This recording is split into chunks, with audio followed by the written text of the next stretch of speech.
What is up, everybody? Welcome back to the City Life Project YouTube channel for yet another live fight companion.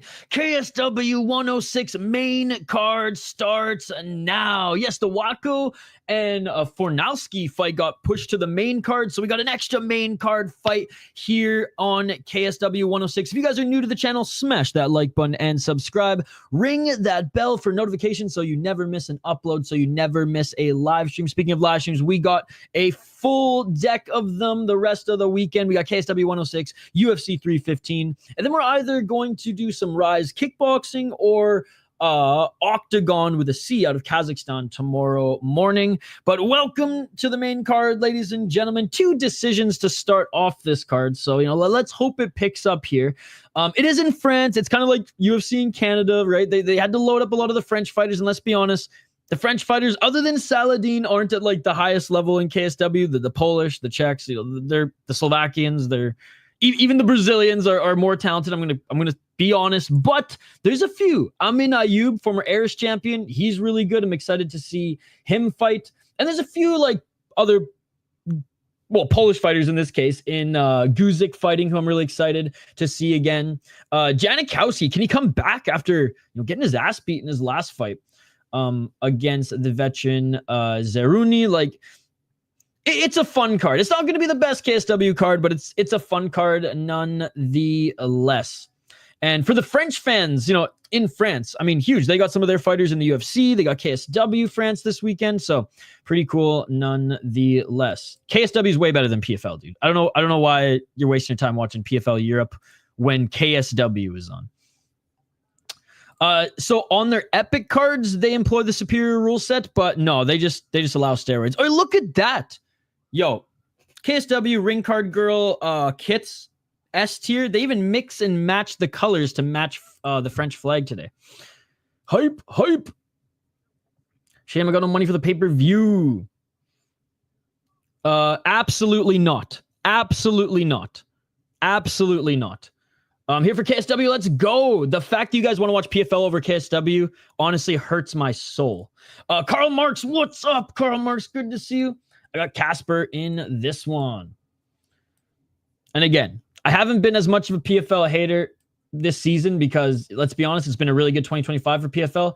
But the fact that y'all want to watch PFL over KSW makes me sick. The PFL card's not even streaming in the USA. Yo, what's up, Vincent? Good to see you, my man. How you doing? But we did show PFL some love yesterday, so you guys can't blame me, all right? Yeah, so they only do the prelims on YouTube. Kind of like Ryzen. But it's a $15 pay-per-view, so it's not bad. It's not bad. How's everybody doing in the live chat, by the way? I mean, I'd rather watch PFL main card instead of KSW prelims. See, I would rather watch KSW prelims 9 times out of 10. This one, not so much. Because, again, not a lot of big names, but KSW is just a way better organization. The fighters actually understand the assignment and want to fight, want to hurt each other. Steroids are allowed. The pacing's amazing. The walkouts are amazing because they don't do an extra fucking announcement. They announce them, they show the tail of the tape, they get in the cage, they fight. KSW is my second favorite promotion. Like, I like KSW more than the UFC too, so like I might be a little biased. But if you want violence, entertainment, and good fights, bro, I'm going KSW over PFL. I'm going KSW over UFC. Like, if there was a UFC card on right now, I would be streaming KSW over the UFC. In my opinion, it's that much more entertaining of an organization. Start for the Watko fight, dude. He's a great prospect. There was just a crazy war on PFL. And look, again, I'm not going to continue to like poo-poo the PFL card. I bet it's a good card. PFL has been awesome in 2025. I streamed PFL yesterday. There's no way, not even to a gun to my head, that I'm streaming PFL 2 days in a row, especially when KSW is on. Now, if there was only PFL 2 days in a row, it is what it is. Kutaladze back as a ref in KSW. But yeah, I fucking love this promotion. So, as my favorite radio host said in good old Vancouver AM Sports Radio, my show. Yo, what's up, Spinning Bird Flip? But having said that, I hope you guys enjoy the PFL show, and I hope it delivers. I do not wish any ill will. I want all shows today to deliver. Boxing, MMA, Let's get it all. the whole 9 yards, kickboxing as well. Round one, ladies and gentlemen. Let's get it. Oh, a nice 1-2 by Wako Zabo. Wako Zabo with a nice left hand. He already almost knocked down Fornalski. Fornalski 1-0, but 5-0 in his last 5 fights, including amateur. 3-0 for Wako. Oh, nice high kick by Fornalski, but Wako with the counter left and right shot. Again, big shout out to everybody joining. Appreciate you guys. If you're watching MMA, any league, if you're watching boxing, oh, nice 1-2 by Zabo. He lands that left hand clean. Hope you guys are enjoying your day. Great day for fights, ladies and gentlemen, across all combat sports. Oh, another shot by Wako Zabo. Dude, he is outstriking Fornalski. Fornalski throwing some overhand to try to go for the takedown, but can't do it. Can't do it. Each of them still light on their feet, but man, Wako Zabo outclassing Fornalski on the feet right now. Oh, he goes for the high kick. Blocked by Fornalski. Oh, and another left hand by Zabo. And he dropped Fornalski again, man. And again, they're 155 pounds, but look how much bigger Zabo is. Zabo with the left hand. Wako Zabo in the clinch. Body lock. Easy takedown for Wako Zabo. Scrambling here's Fornalski. He at least pushes Zabo back into his guard.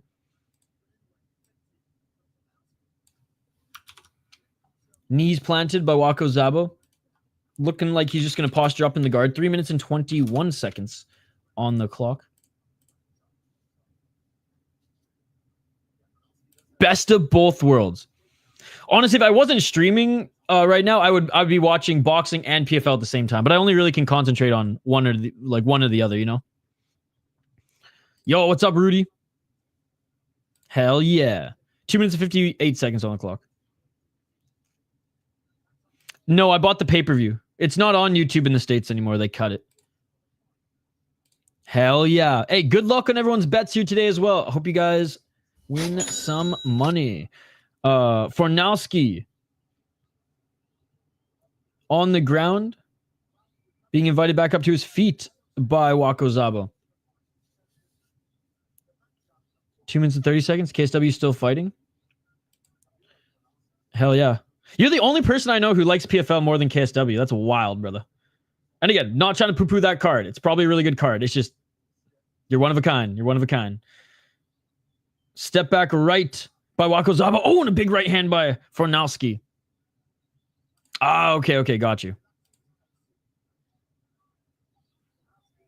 2 minutes and 4 seconds. Oh, nice high kick by Fornalski. He's starting to get his rhythm going here after being dragged into deep waters. Yo, what's up, Ali Turkey? Fight's still going on, brother, but I got Wako winning this one. Hey, cheers, Baby Sharp. And cheers to everyone in the chat here. Hope you guys enjoy this fight day. Oh, nice left hand by Wako Zabo. Right jab. High kick by Zabo. Fornalski looked like he was going to set up that right hand, but didn't pull the trigger. 124. High kick by Wako Zabo. Left by Wako Zabo. I think almost every fighter in KSW could at least have a competitive fight or beat PFL head-to-head in almost every matchup. But they'd have to... Oh, big left by Wako Zabo. But they'd have to just not test. 1 minute on the clock. Because the fighters in KSW actually want to fight. The fighters in PFL, 50% of them just want to be there. All right, I'll be 40%. 49 seconds on the clock. 100%. And I think the talent is underrated because the fighters brawl, but they're talented brawlers, right? Whereas PFL, they're like, I want to stay in PFL and continue to make way more money than I'm worth. Which, hey, do what you got to do. But I'm just saying, as a fan, I'm watching the savage fights from the arguably more talented or just as talented fighters, who more of them are in their prime in KSW than, you know, the fighters in their prime in PFL, right? Although PFL is getting a little bit better at developing guys. 11 seconds on the clock and a nice job by just forcing his way to the ground. Wako now landing huge left elbows. Final seconds of the round. Is Kacprzak going to survive?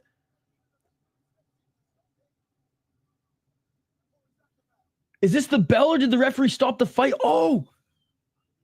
It's not a stoppage. We're going into round 2. We're going into round 2. Holy.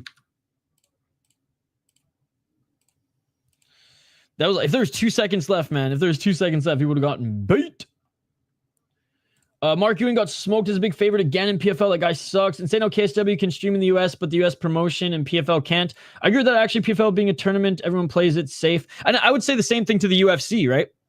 For the most part, the big names in the UFC, other than those who are just like savages who always put on good fights, you know, the Gaethjes, you know, the Fergusons of the world, right?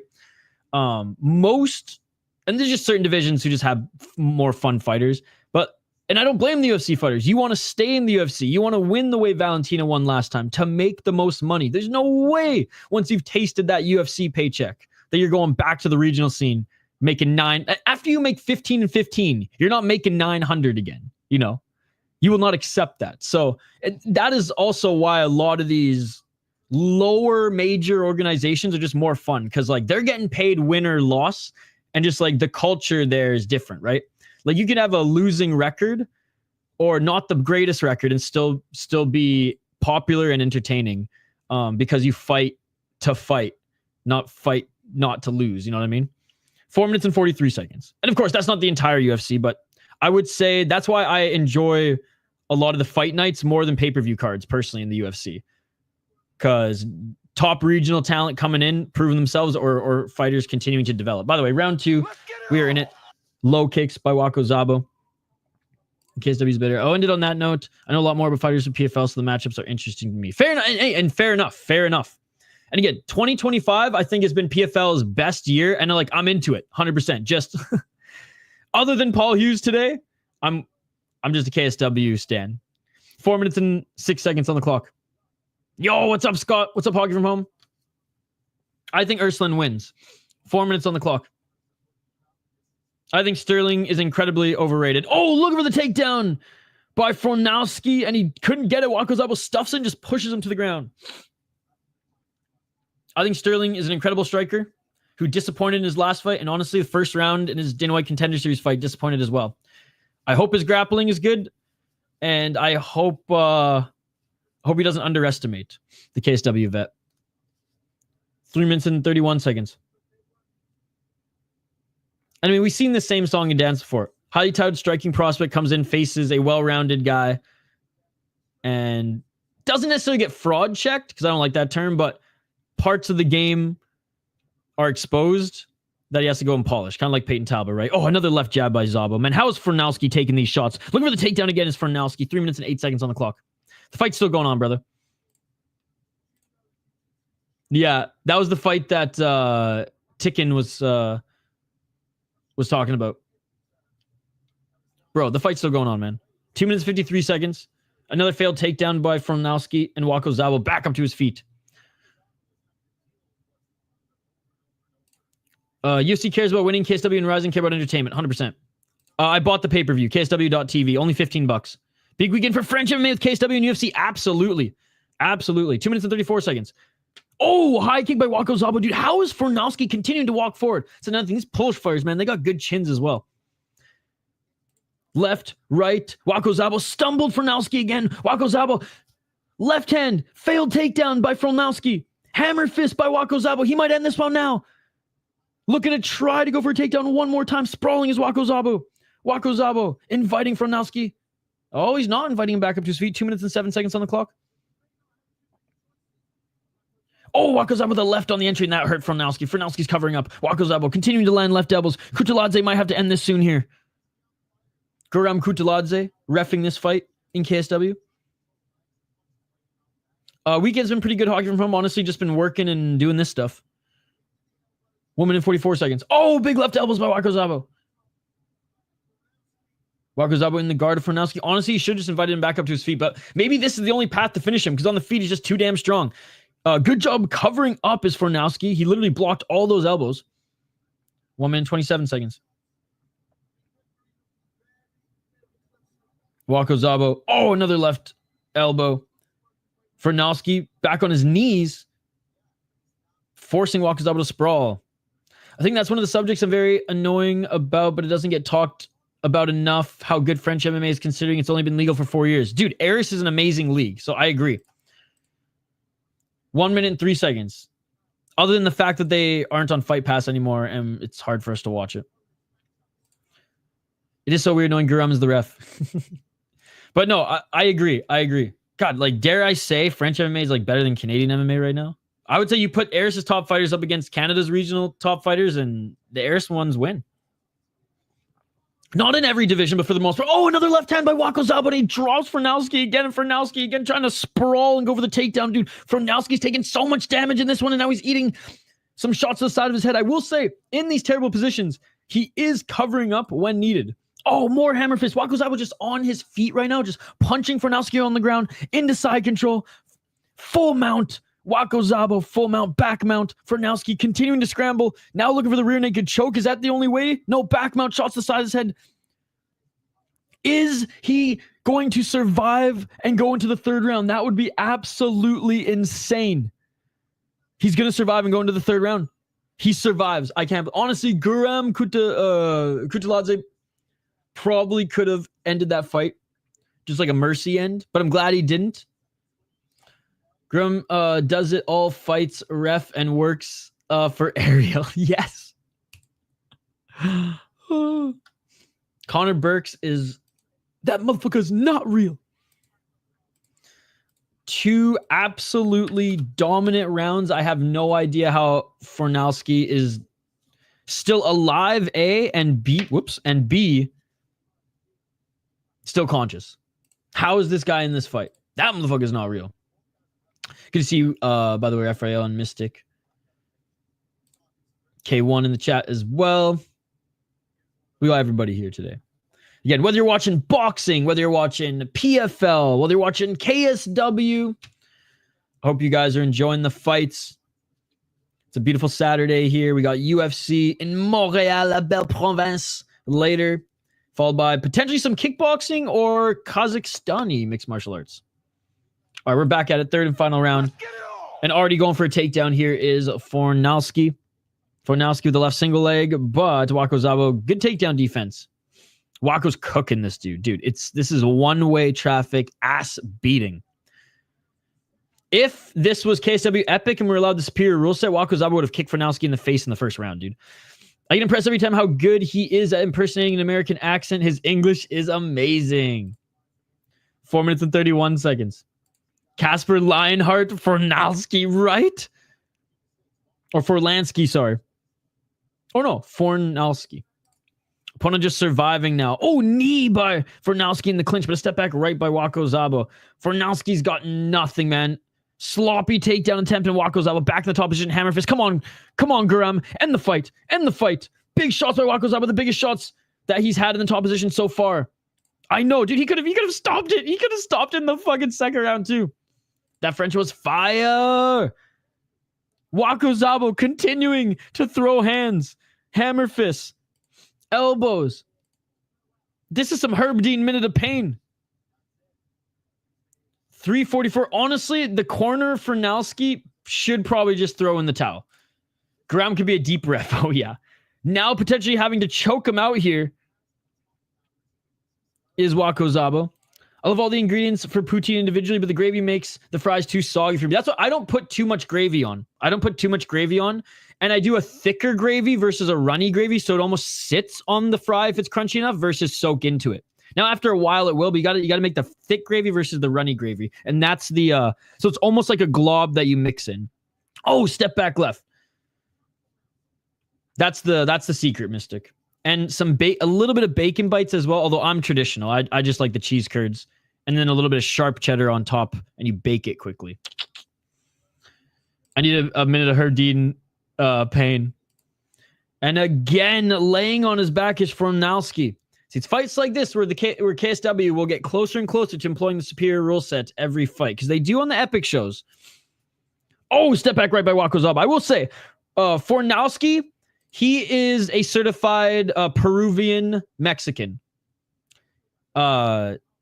he's made the Polish chin proud, but let me tell you, he's got more of a Peruvian and Mexican chin than anything. How the fuck has Wako Zabo not knocked him out yet? Yo, what's up, Noob Snob? Good to see you again. Glad you're still here with us. This Wako dude is a powerhouse. He's a judo guy with some heavy striking. 2 minutes and 13 seconds on the clock. And Wako Zabo doing the right thing of just allowing him to come back up to his feet every time. Fornowski just wants to play guard at this point. Oh, 1 minute of those strikes. Oh, kick to the body, but a counter left by Wako Zabo. Swing and a miss by Wako Zabo, but if that landed... Oh, big left uppercut knocks down Fornowski. Ref, end this, bro. Fornowski covering up, left elbows. It is all over. Dude, the ref literally shaved years off this guy's life, but Fornowski's tough as nails, and Wako finally with the uppercut drops him, and Fornowski can't squirm anymore. Can't cover up anymore. It was all over. That was both impressive and sad. Exactly that. Cini chopped some of his dreads to make weight. That's why it looks shorter than in his last fight. Ah, okay. Guram Kutayoni. Oh my god, that's a good comment. You're crushing it. Judo's arguably a better base than BJJ for MMA, in my opinion. The ability to avoid and reverse grappling positions versus butt scooting and jumping guard. Dude, if Kyle Parisian was in this day and age, he would be one of the most dominant UFC champions of all time. But he didn't take the nutrition seriously. And I think between the years, sometimes he shot himself in the foot. But he was so fucking ahead of his time. And if he had the nutritionists and the trainers, and honestly the striking coaches that these guys have today, he would have been fucking unreal, dude. The most disgusting thing in MMA is late stoppages. When Paul Hughes is on, will you do a simulcast? Probably not. Like, I'll probably have it on, but again, for me, it makes no sense to cover two streams at once because I'm just missing stuff from both. So I'd rather just focus on one than call two at the same time when it's fucking... Yeah, it makes no sense. Unfortunately, I'm only but one man. If there were two of me, we'd 100% do it. Maybe, I mean, the goal for this channel is to grow to a spot where we can have like a few other regular personalities that can cover on like days like today, where we could have a stream going for those who want to watch PFL and a stream going for KSW. Unfortunately, it's just me. Like I'm watching a fight, not a murder. I hate when people cut their hair to make a weight. I have Bilal, but my full UFC picks and predictions video is out. Now, sometimes missing, I'll probably have it on, but even then, I'm going to miss all the details, right? So I'll probably watch that tomorrow sometime. But yeah, the goal is to someday have at least one or two other personalities on the channel that all the donations and stuff on the streams will go to them. I can pay them like per stream flat out, or like, you know, like a monthly deal to cover, you know, we'll look at the schedule, and announced as the winner right now is Wako, and then we can kind of divide and conquer. But until that day, you guys are stuck with me covering KSW. Just watching guys like RDR do so well at avoiding the reversing takedown, remembering how Ronda just reversed wrestlers with throws and seeing it more and more with my kid. I really think it works. Historically, it has. Yes, corners can throw towels in MMA, and in Ryzen, it's a baton, which is interesting. But yeah, I will again shout out to PFL in 2025. I can't believe I'm saying this, but they've had an incredible 2025. I literally streamed PFL yesterday, guys. It was an awesome card. I ain't doing PFL 2 days in a row, especially when there's KSW. All right, I feel like that should be a law. Casper Corner wanted to see a body. Yeah, I'm very surprised. Even in the second round, they didn't throw in the towel. Which, by the way, I think Paul Hughes gets the pretty easy win in this one as well. But I know I've skipped 2 Paul Hughes fights now. I'm a terrible MMA YouTube channel, but that's the thing. I'm not an MMA YouTube channel. This is not a real MMA YouTube channel. Pick'em MMA, Idaho, Fight Fan at Combat Casual. There's so many others. They're the real MMA channels, guys. They're the real MMA channels. So let's see. You know what? I will, because you guys should honestly be showing them some love, not me right now. So let me find some other better channels for you guys to go and hang out in who are covering PFL right now. I would have sent you to Rush Hour, but he's covering boxing. Here I'm talking up all these better channels and like none of them are streaming PFL. Look at that. All right, I take it back. All these channels, my boy No Chill, Combat Casual, Pick'em MMA, none of them are streaming PFL right now. Crossover's not even streaming it. God, maybe I fucked up, guys. It ain't about the views. See, I'm not a real MMA channel. It's not about the views. I'd probably have like 100 people in that PFL chat. It ain't about the views. KSW's way better. We're gonna pump KSW's tires here. BJJ dudes show up to ground fighting tourney last week and didn't all win, and they were less decorated judokas, but higher ranked BJJ belts, and only one place, I believe, which I think hurt their eggs. Or egos. I say eggs? Jeez. Egos. Idaho is a gossip channel now. I don't think Hank's going to give him much more material, unfortunately. That translator got swag. Guzik next. I'll tune into PFL when the GOAT Lewis McGrillen fights. Lewis round 1 TKO. I will watch the entire PFL card either after UFC tonight or sometime tomorrow because, you know, I'm a junkie. I can't not watch all the cards, but I'd rather miss it live and watch the whole thing with my full attention than have like, and even say I wasn't streaming today, I'd probably have them all on at the same time, but I'd really, like I keep saying, I would really be tuning into one and looking at the finer detail of that. Like, I don't know how people can watch multiple like sports at the same time. Like I like during the NFL season, I have friends who watch like 4 games at the same time. And I'm like, what the fuck, man? Like, are you actually even watching the game? Like, you're missing the nuances, right? I feel like you're probably at least a B tier list celebrity in Poland. Me? No, dude, they hate me. They rip on me every single stream saying, you fucking up the names, you dick. You shouldn't even be streaming. Fuck your mother, all this stuff. So they hate watch, which is good. They hate watch, which is good. Gotta get them watch hours somehow, right? All right. You know what's funny is the last KSW France card actually wasn't that great either, and it was a small card. Like Salahdine pretty much carries those cards, or these cards. But despite this being an ass whooping, it was a fun fight. It was a fun fight. And now we got our boy. Am I butchering your name, by the way? Ticken? Like Ticking Time Bomb? We got Ticken. His boy's coming up next. Kouadja.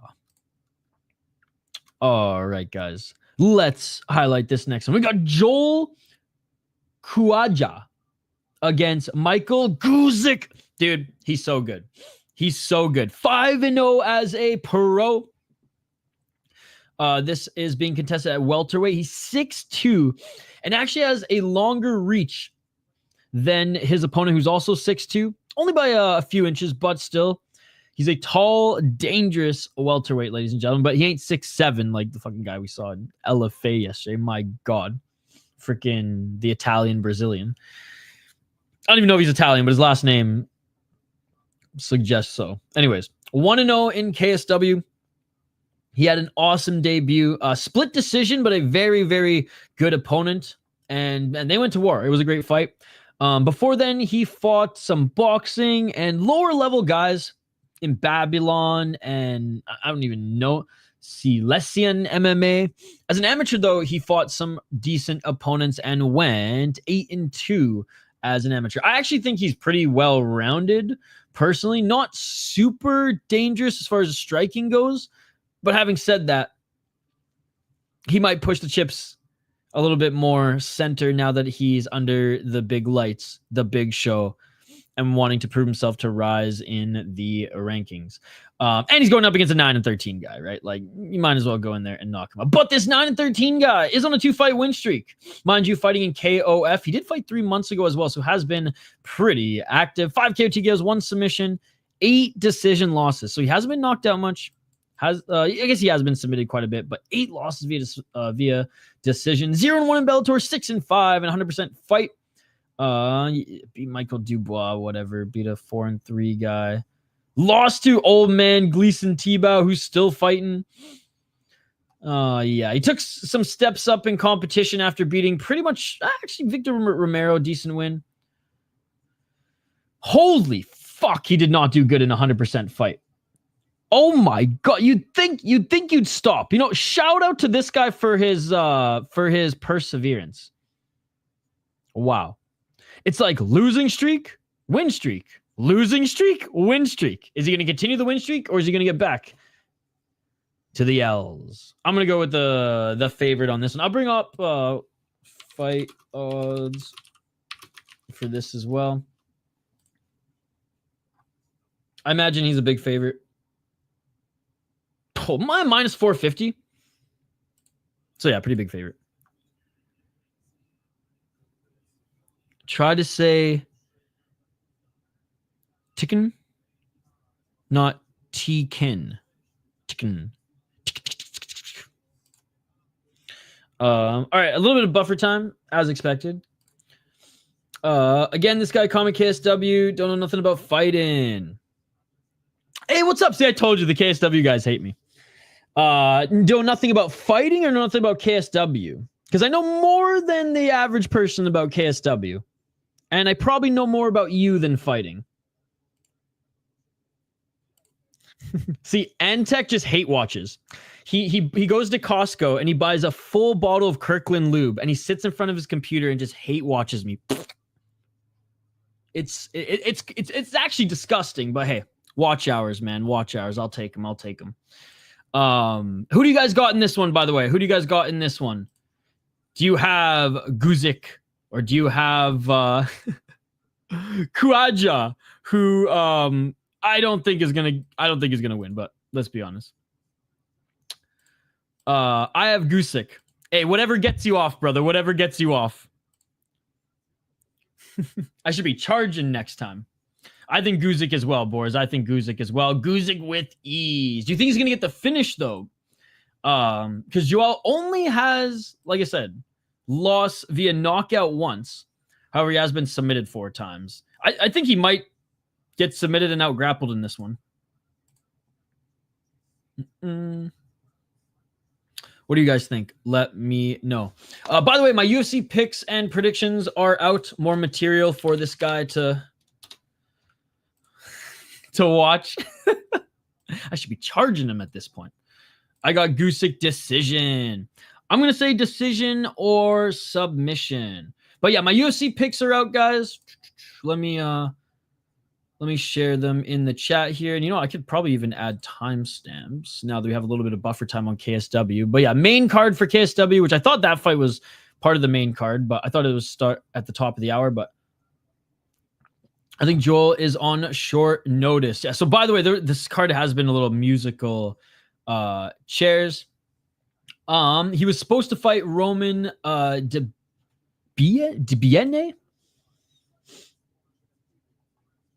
originally, and who is a way better opponent. So yeah, they did bring him in on short notice. I don't know how many days it was though, or how many weeks. But yeah, he was going to be a better opponent. I do think he would have lost as well, but 7 KO TKOs, dangerous guy. No grappling though, so he probably would have been taken to the ground, let's be perfectly honest. But he's fought everywhere, which is cool. 2-0 in Bellator, 0-1 in KSW, 0-1 in Octagon, 0-1 in PFL. Hasn't dominated everywhere, but has bounced around a lot and has beaten a lot better competition and has won regional titles. Unlike the short notice replacement. But again, minus 450. I think he would have been that probably around that anyways against the other guy. I'm so excited to see Ayoub fight. I've been watching him for a few years, dating back to his Eris run. Sucks that Eris is no longer in UFC Fight Pass. Guzik's got an advantage for Lansky for Poland. Ever since RDR escaped one championship jail, his activity has been insane. And it just goes to show, like, man, what if Kwon won ill? What if Andrade? You know, what if these guys were allowed to fight, right? Or what if these guys were away from one? Like, Kwon won ill is getting up there in age now. He fights once every year and a half, right? And his stock, you know, plummeted, and he has no opportunity to gain back his stock after his last loss, right? It sucks because he would be an absolute star in Rise, and he would be a star in the UFC. The way he fights, insanely aggressive and really good mic skills. Yeah. So it's unfortunate. It's unfortunate. Who are some other MMA guys and gals actually? Oh, like what about the champion, the women's champion from China? I always forget her name. It's like a Zing or a Zhang, and I'm not even meaning to be insensitive. It literally is. All right. It's like a Zing, Zhang, or Xiong. Okay. It's an Xion something. Okay. I don't know what the last letter is though. I always forget. But she's a fucking tank as well. Insanely good striker, good takedown defense, and like if she was in the UFC, she'd be fighting Weili for the title. All right. Seriously. So it is annoying. It is annoying. Like I wish one championship would just like rip the Band-Aid off their MMA. They had a good run.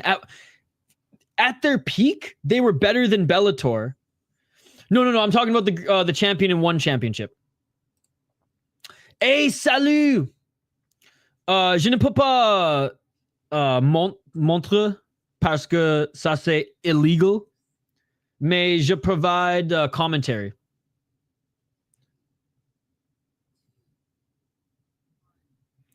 My apologies. Mon français c'est très mal, mais je comprends plus quand je lis. Mais je parle. It's absolute shit, tabarnak. Well, it's YouTube. Say YouTube. Tu es un smart guy. Tu es un smart guy. Ça c'est YouTube. It's 2025. Enough said. Tabarnak, enough said. All right. Next fight. Fighters are making their walkouts now, guys. And again, oh, never mind. Opening ceremony. Sorry. I totally thought that last fight was the start of the main card. So KSW has gone an hour and 45 minutes for 3 fights. That's too long. Here I am talking up their pacing. That's too long, brother. That's too long. All right. So the main card officially starts now. Which again, short main card. 7-fight main card. They're probably going to drag it out for 4 hours though. Roll them up, people. Yo, what's up, Thomas the Tank Engine? Good to see you. Dude, I got to get on the soundboard. Whenever Thomas the Tank Engine shows up. Fabricio de Andrade is such a sick fighter, and he's just wasting his time in one. Yup. Because he just murked Kwan Won-Il. I like Kwan Won-Il more, just the whole package, the personality, the fighting style. But, like, he is limited on the ground, and he is a little chinny. And he can just never get over the Fabricio de Andrade fucking hump. But yeah, Andrade would be a star anywhere else. Kwan Won-Il, star anywhere else. Especially some of the women's fighters. Like if they're fighting in Deep, Ryzen, or Road FC, they'd be champions. Again, it's unfortunate, man, because like I said, at their high, one championship was the second best MMA organization on the planet. It was better than ACA. It was better than Bellator. All right. It was better than, the World Series of Fighting in the PFL. And now it is decimated because they ran out of money. They can't pay the guys. And oh, wow, we're getting more views on our Muay Thai product, which it's amazing. Their Muay Thai product is awesome. It costs them nothing to operate out of Lupini. They pay the Thai fighters little to nothing. They don't do a lot of big fight night cards anymore. They're not giving 50 grand to the Rotolos and fucking Mike Musumeci every show. They should just move to kickboxing. They should just move to Muay Thai and every now and then do like an MMA super fight where it's like a one-off deal, kind of like what Ryzen does with some of their guys.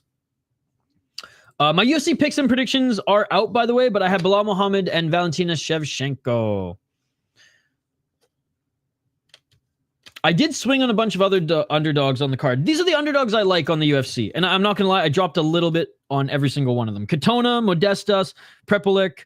I mean, I don't like Prepolek to win, but with those odds, you kind of have to drop like $2 on them. Valentina, Urslan, who I really like. Radke, who's a very good underdog. Grasso and JDM all dropped anywhere between $2 to $5 on. Again, I don't gamble, but I like the underdogs on this card. And I just like the matchups on this card. Like, could some of them be stinkers? 100%. Dude, this is the UFC. 80% of the UFC cards are stinkers these days, right? Like, compared to Deep, KSW, Ryzen, Road FC, Black Combat, the UFC is a snooze fest of an organization. But I think there's some potential on this card. Just play-by-play.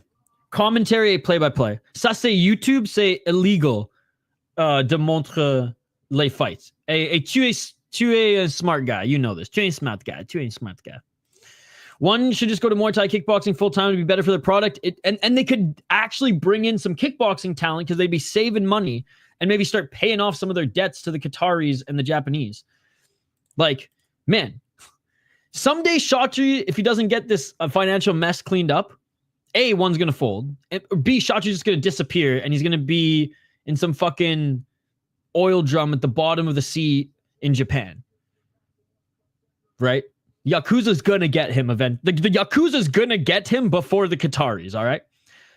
Only want Bilal because then we get Ilya versus Islam. But I want JDM because fuck Bilal. Bilal has impressed me in his last 3 fights, but I give my whole shebang, my whole spiel, my UFC picks and predictions video. All right, opening ceremony just wrapped up for KSW. Their next fight's about to begin. Would like to see that fight. But yeah, I'm not a big fan of Bilal Muhammad either. So like I can say that I'm not a fan of him, but like I can't disrespect him as a fighter anymore. At times, I'm not gonna lie, I kind of did. Not as much as I do Rose Namajunas. Absolute trash, disgrace to the sport. But yeah. Do I think Bilal is going to be a long time dominant champion? No. Do I think his style works right now with the guys coming up? Yes. Do I think if this was Ryzen, he'd be kicked in the face or kneed at one point? 100%. But I say that about every fucking wrestler in the UFC. No problem, Tom's Tank Engine. No problem.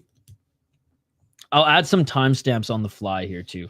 Sorry, I usually add timestamps, but I literally went from the picks and predictions video to this stream. So I didn't have a lot of time, but I got it up on another tab here. So keep the comments coming. We already ran through this fight, but we'll do it again here in just a moment. Cold open for these guys is coming up. They're just, what are they doing right now? Right now, they're just showing some advertising for the next fights that are coming up. KSW 108 in particular, which should be a fun one. But here we go. Fight number 4, ladies and gentlemen. First fight on the main card. Finally, these two guys are making their walkouts.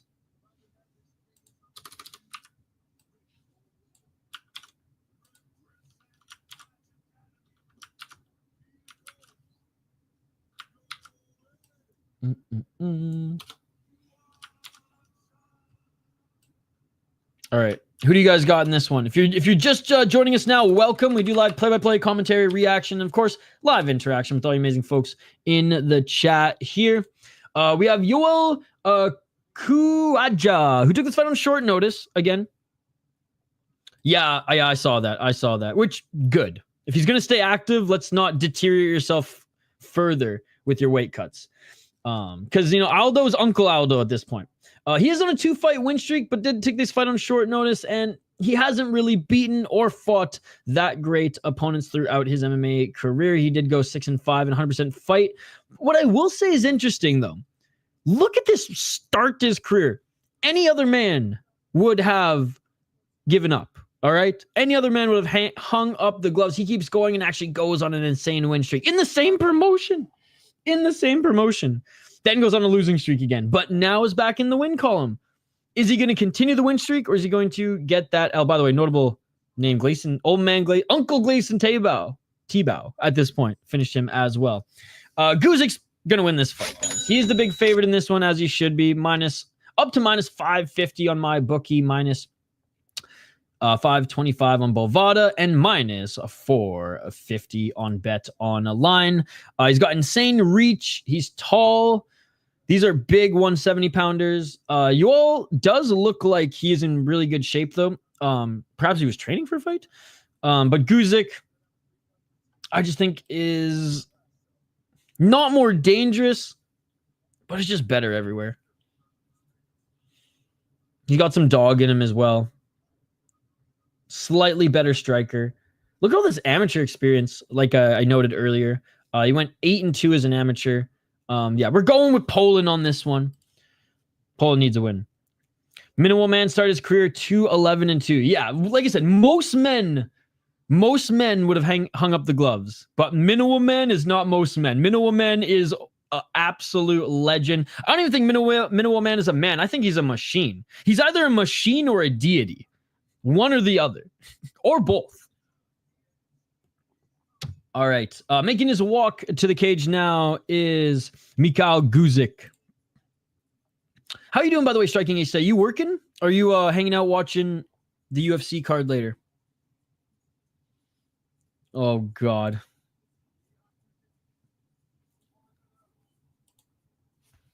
Emotional damage.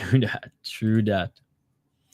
Again, shout out to the Ring Card Girl fight kits in KSW. Usually they just go with one color, but they're going with the French colors. They have one girl in red, one girl in blue, one girl in white.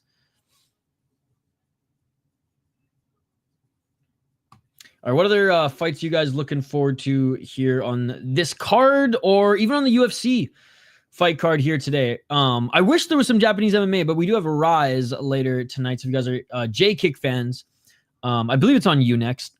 And then early morning, we have some Octagon, Kazakhstani MMA, which I'm glad it's on Sunday. I'm just listening into the fight. Shame I can't watch. Yeah, it's crazy. KSW is starting to nuke all the totally legal streams out there. But like Octagon, which Octagon raised their price. Octagon used to only be, I think, like $7 or $10.99, but they've raised their price to $20 now. KSW, I think, is $20 Canadian, $5 or $15 USD.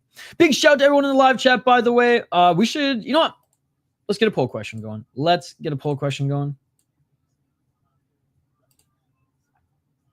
And smash that like button if you guys haven't already. There's like 60 people watching. We're only like 10 likes. Bro. Help a brother out.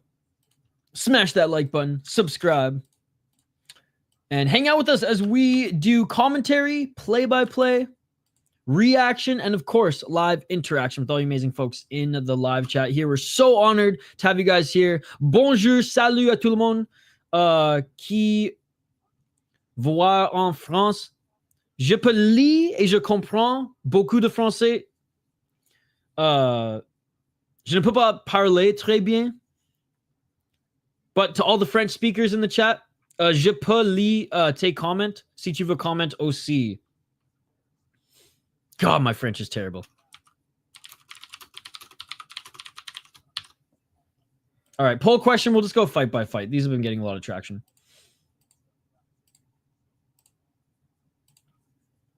All right, fight is about to begin, guys.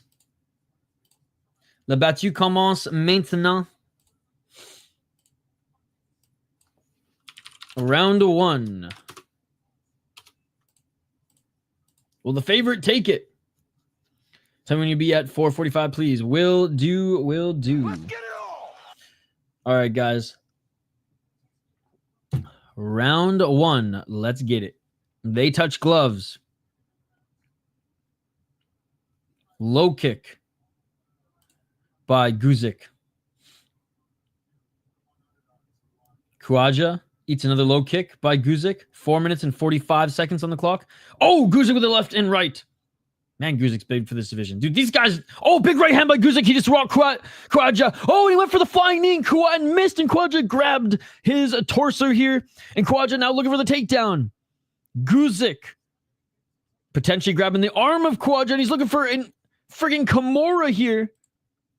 4 minutes and 24 seconds on the clock. But yeah, Guzik rocked Kouadja, got a little bit too crazy, went for the flying knee, missed. Kouadja tried to take him to the ground, and now Guzik's trying to threaten a Kimura as Kouadja's still technically in the top position. We're not even a minute into this, and it's already action-packed, ladies and gentlemen. I was going to say back up to his feet, but... All right, there they go. They're back up to their feet, and Guzik just holding onto that left arm of...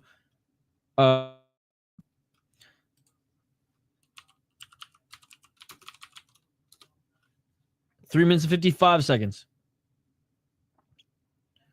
Kouadja still trying to take Guzik to the ground. He's got his hands locked around the torso. And he's trying to trip that left leg. Great takedown defense here by Guzik. Right when I say that, he gets dragged to the ground. But he's pops right back up to his feet here. Trying to get that left hook in his Kouadja. Guzik not allowing him to do so. Knee by Kouadja. 3:23 on the clock. I imagine the ref's going to separate them soon if Kouadja can't get anything going.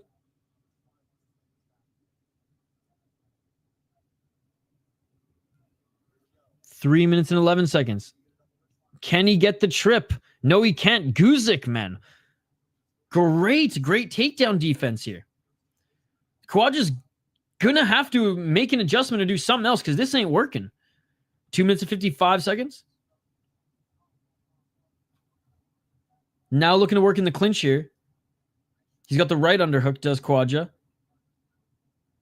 I mean, he might just be tiring out Guzik here. Maybe he'll actually throw some hands in the second round, but 2 minutes and 41 seconds on the clock. And now it's Guzik pushing Kouadja up against cage. Oh, looking for a knee to the face is Guzik. Again, despite Kouadja having some control time, Guzik rocked him early and is still winning so far. Yo, what's up, Taco? 2 minutes and 2 seconds. They separate.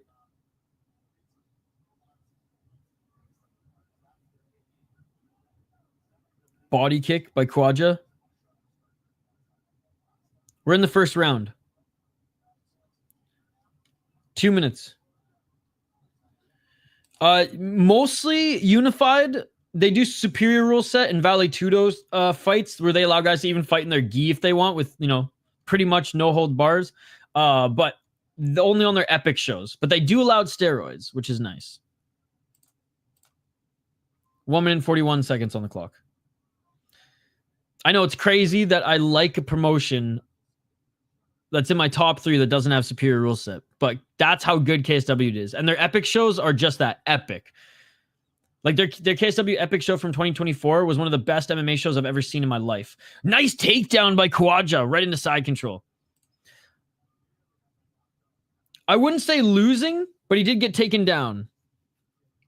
And they should do another epic show. I don't think in 2025, in 2026. And I'm hoping that they continue to collaborate with Ryzen and eventually adopt the rule set. Guzik getting back up to his feet. Kouadja has done no damage grappling. Does he have control time? Yes. Has he done any damage? No, none. Like, honestly, man, not even a punch. 3 punches to 15, and Guzik dropping for a heel hook now. So now Guzik's gone for submission. Oh, calf slicer. Knee bar. Sorry, not calf slicer, knee bar. I don't know why I said calf slicer. Knee bar, but ending up in the top position now is Kouadja. Now Kouadja's landing some big shots. This is the most damage Kouadja's done in this entire fight. 35 seconds on the clock. They're back up to their feet. Guzik now looking for the takedown. Kouadja does a good job of stuffing the takedown.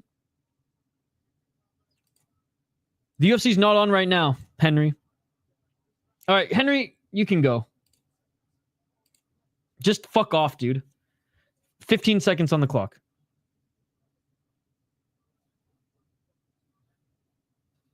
Ten seconds. Now looking for the reversal. Here's Guzik. He might have lost the round, but I'm still giving it to him, to be honest. Yo, what's up, Asiel? And that's it for the first round. Round 2. Yeah, so early parts of the round, Guzik dropped him pretty early. Went for the flying knee, missed, and then Kouadja was holding on to his torso and just controlling him, trying to take him to the ground. Had success like once or twice, but then Guzik got back up to his feet. It wasn't until like the last minute where Kouadja landed some pretty big strikes, but Guzik dropped him and had a submission attempt and didn't get hit in the clinch. So I got to give it to Guzik. I don't think that those 5 good punches... Oh, actually, I missed that right hand that dropped him. God, that's a tough... I didn't know that punch dropped him. I didn't know Guzik got rocked there. They showed that in slow motion. Thank God for the replay. I'm still giving it to Guzik, but close round. Like, if Kouadja did anything with his control time between like minute 3 and 4 in the first round, I'd give it to him. All daisies. UFC in 4 hours. Live odds, Guzik is losing. I love the fact you watch so many MMA organizations. Yeah, I got Guzik winning the first round. I can't reward a guy who does nothing with control time.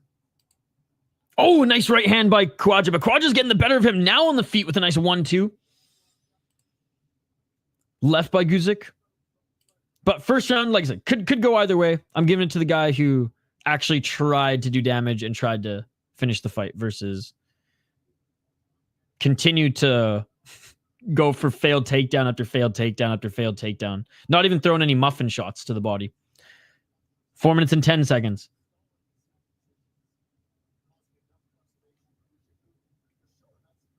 Fuck Guzik, blow my parlay. Because this channel, I found so many good promotions. If Guzik loses, I never bet on KSW again. 3 minutes and 53 seconds. KSW is not a good league to bet on because these guys are savages and a lot of underdogs win. Oh, look for the Superman punch was Kouadja. But again, you guys are the betting experts. What do I know? 3 minutes and 41 seconds. Guzik looking to get the back of Kouadja. It was important to note that he hasn't beaten too many guys of note, right? Like his last opponent was his best opponent. I think it was his experience that kind of carried and his power, which was on display in the first round, but it looks like he's a little bit tired in the second. And shout to Kouadja here. Looking damn good in this fight. 3:15. Still not a good league to bet on, Aaron.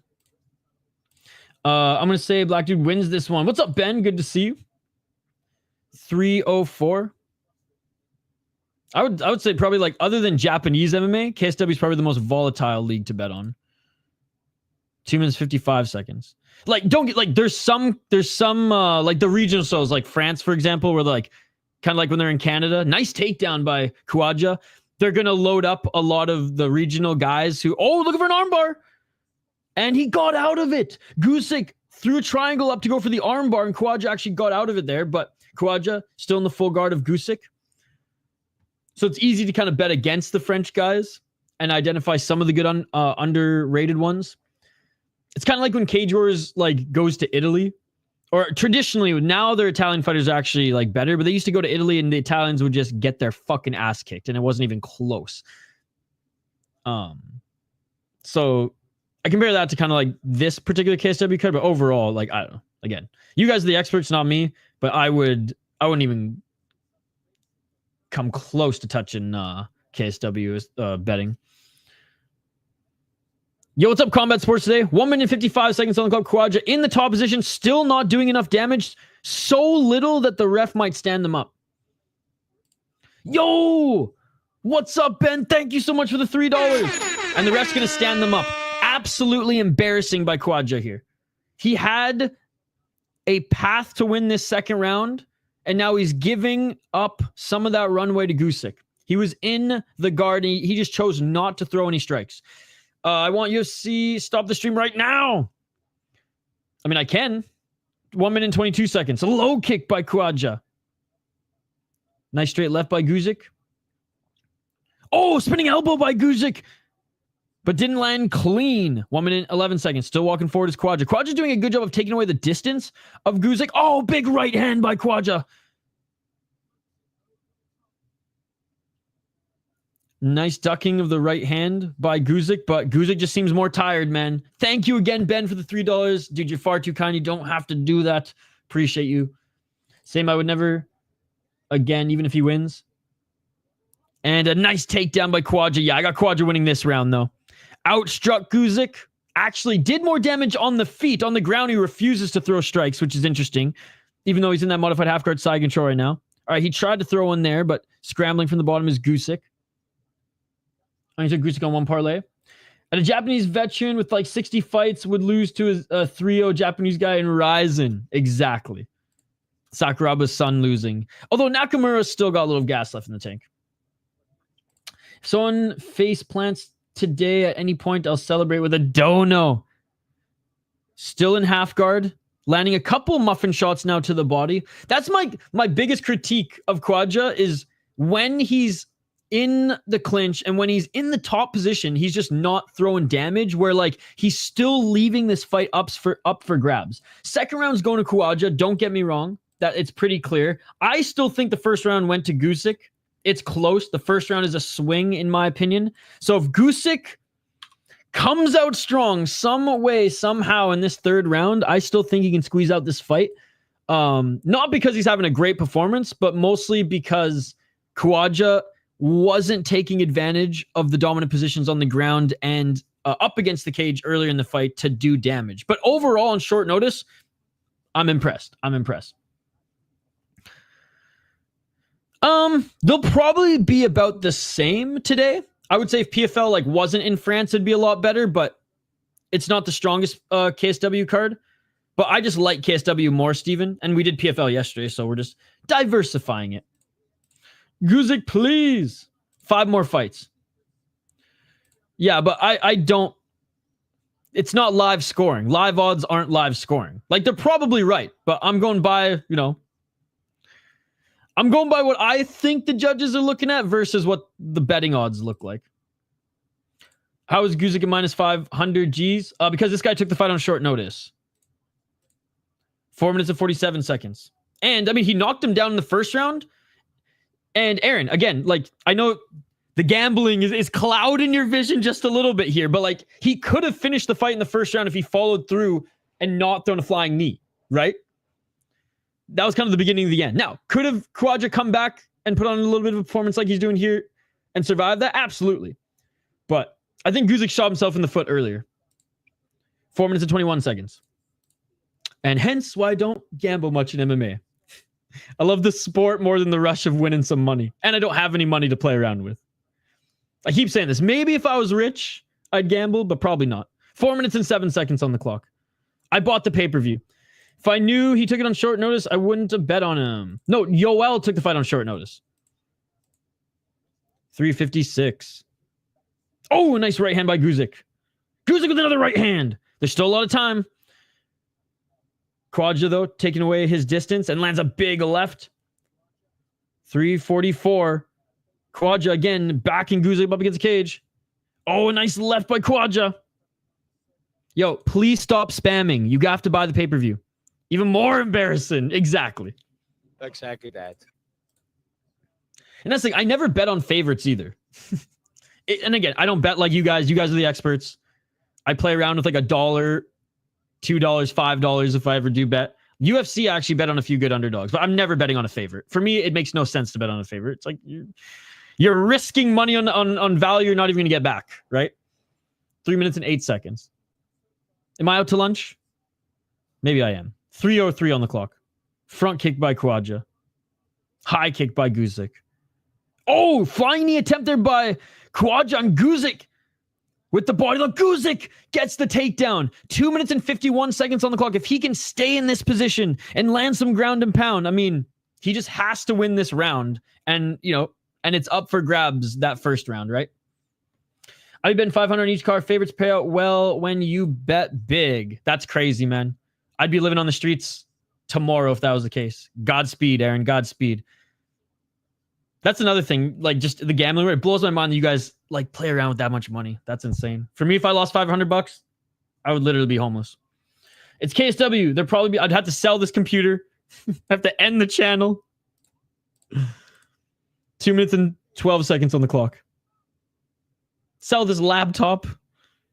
Be down to a friggin' iPad from 10 years ago. 2 minutes and 4 seconds on the clock. Top position still by Guzik. He's landing more damage. Not a lot of menacing damage, but he's landing a lot of damage here in this third round. Or he's landing more damage than Kouadja has landed in the top position. Guzik might be able to sneak back this round if he continues to stay in the top position, continue to land shots, and then it's probably going to be a split decision because it all comes down to that first round, baby. 1 minute and 41 seconds. And continuing to stay in the top position, even though Kouadja's trying to get back up to his feet, trying to get back to, he's sitting down now, ass to the mat, back to the cage. Maybe he got the round one because of the knockdown. Well, knockdown and the submission attempt. He tried for a knee bar as well. And I just, Kouadja only had 5 legit strikes in that entire first round. Oh, yeah, the UFC's far from my favorite. Ryzen, KSW, Deep, Black Combat, then UFC, in that order. If Guzik wins, I'm subscribing. Oh, you should just subscribe anyways. Because Guzik's probably going to lose. And it's not my fault he's losing. 51 seconds on the clock. Oh, Guzik going for another knee bar. Guzik going for another knee bar. 45 seconds on the clock. Control time, damage, and now potentially a submission attempt. Guzik should get this third round, and it's all going to come down to the first. Again, Guzik doesn't have the right leverage here. 27 seconds.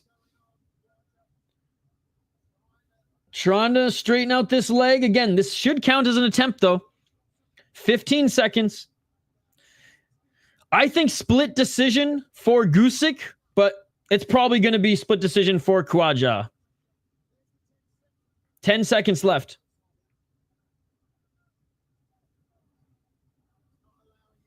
He's squeezing, or he's pulling now, but not really too threatening there, and that's going to do it for the third round. Hey, there's a little hope. There's a little hope. Only trust Ramzan Jembiev from KSW. I think Salahdine's a pretty big lock here today as well. Do I think he's like minus 1,500 lock or whatever it says? Minus 4,000 lock? That's insane. Like, this isn't boxing. Fuck those odds. That's disgusting. But having said that, I do think Salahdine wins. Janikowski as an underdog is not bad. He hasn't been impressing me as of late, but like Zerhouni is far from his prime, and his prime wasn't even that good.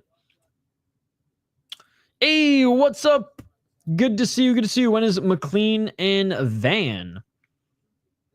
They are not on this card. What about roided up Patty? He's in Octagon. Was going to take him. All right. We're still awaiting the decision. Again, I think it's going to be a split decision here. Yo, what's up, Igor? Good to see you. Good to see you. If you bet a minus 4,000, you need to call the 1-800 number. Yeah, that seems insane. I hit on that. Swurchin, underdog plus 130. First fight took him because he was fighting a child. Let's go. Let's go. Yeah, see, I would have never bet minus 4,000. But again, you're the expert there. I don't understand that, but like I said, I don't gamble for a reason. Too many bets for me. All right, we're listening in.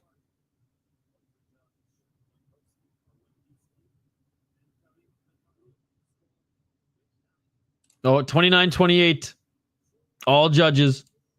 I'm listening. Yeah, Joël wins unanimous decision. So they got him winning round 1 and 2. They got him winning round 1 and 2. I don't hate it because Guzik, kind of shot himself in the foot. Shouldn't have gone for that flying knee early, bud. No, congrats to the underdog here. What a big underdog performance from Kouadja. And again, this guy, man. And this is some weird juju that maybe bettors look at. And again, you guys are the experts, so let me know. Like, do these type of trends matter when you guys are picking fights? Like, goes on like a losing streak, then a win streak, then a losing streak, then a win streak, and now he's still on that win streak. Like, it's only a matter of time before he falls off, right? 1 or 2 more fights. Insane. Well, I guess Guzik isn't who we thought he was. And Poland with another loss. Man, the French are cleaning up so far. Again, I think KSW is going full, not necessarily in this matchup, but KSW is going full Cage Warriors in Italy now. Trying to prop up the French fighters, not just decimate them on their home turf. All right. Let's see if Poland can get a win here, guys. Let's see if Poland can get a win here. The bullet for the win. I took him because he's undefeated. Well, did you look at his record, though? I mean, again, I picked him to win, too. He only had one really good win. 100% look at that shit. What shit? Poland getting cooked. All right. Let's tee up this next one here in a moment. We have Piotr Kacprzak against Alioune Nahaye, or Alioune Nahaye.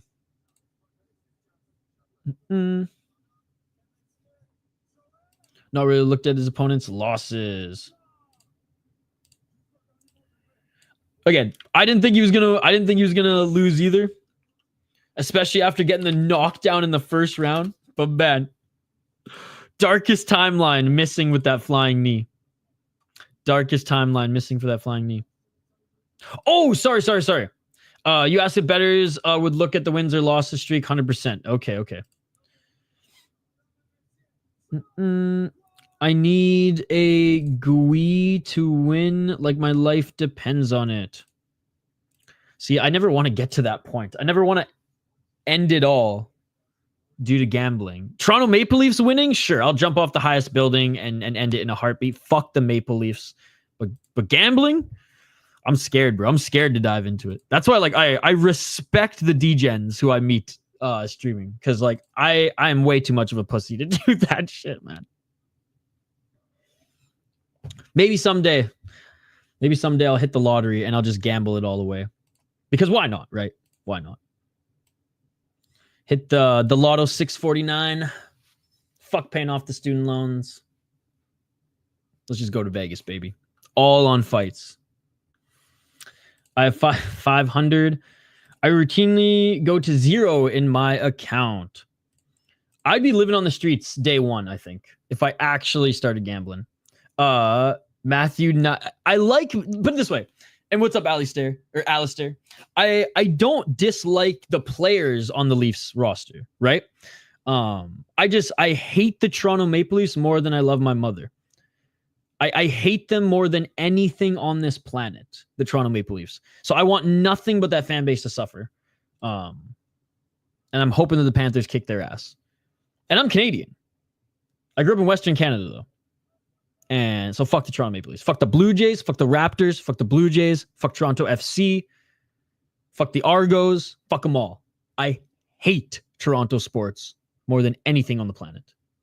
So there you go. Good to see you, Alistair. Good to see you. It's a pay-per-view. It's you can go to KSW.TV pay-per-view. It's only $15. But when it's good, it's good. Yo, Ben, what the fuck, bro? And we are good right now. Yo, thank you so much, Ben. Thank you so much. Ben has not only donated $3, he's donated $6 so far, ladies and gentlemen. Thank you, Ben. Ben is like supports this channel every single week. So big shout out to him. It's awesome having you in the chat. And again, Ben, like you guys, he's a gambling expert as well. So throw your parlays, your picks, and whatnot his way if you want to hear his opinion on them too. All right. Please stop spamming, dude. I literally told you where to find it. There is no free link. You have to go to KSW.TV and buy the pay-per-view. You spam again, I'm banning you. Bro, Malop, better not sell my parlay. See, again, this is how not of a gambler I am. There's no way I would have put Malott in... there's no way I would ever bet on Malott, right? Because he's not a good favorite. If he was the underdog, I would. I think Radke's the better favorite. Or sorry, Radke's the better bet because he's the underdog, right? And has a good chance to win at plus money. Actually need an NBA advice. I'd be more helpful. Okay. NBA advice gets a little racist. Something. Jesus Christ. Fuck it, why not? I'm hoping for a hometown win. Let's go, Aaron. Let's go. I picked him to win. Malott. But what did I say in my notes here? Yeah, so I said so the slight edge in grappling goes to Radke. The slight edge in striking goes to Malott. As a Canadian, I almost want Radke to win because I want to hear what he has to say on the mic. Because you know Sportsnet's going to cut that feed right away. Was going to take Radke, but took Malott.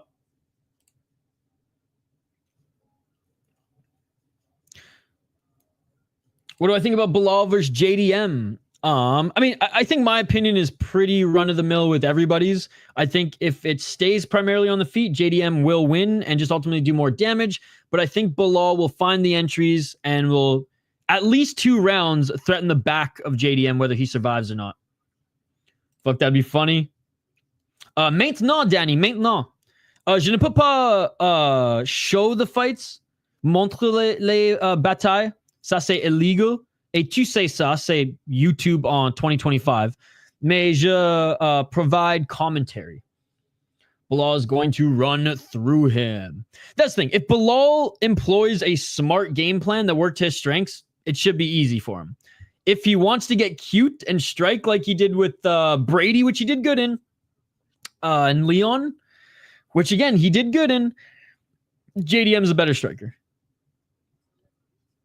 I think she's a good underdog. Yep. See, the underdogs I actually dropped anywhere from $2 to $5 on, just money line, was Brad Katona, Modesta, Valentina, Urslan, Radke, Grasso, JDM, and of course $2 on Prepelik, because if Benoit Staff Denis actually has staff, holy fuck, that would be amazing to see the Canadian win that one. I had Bilal on most parlays. I took Shevchenko plus 180. See, like, boom, cha-ching. I like that.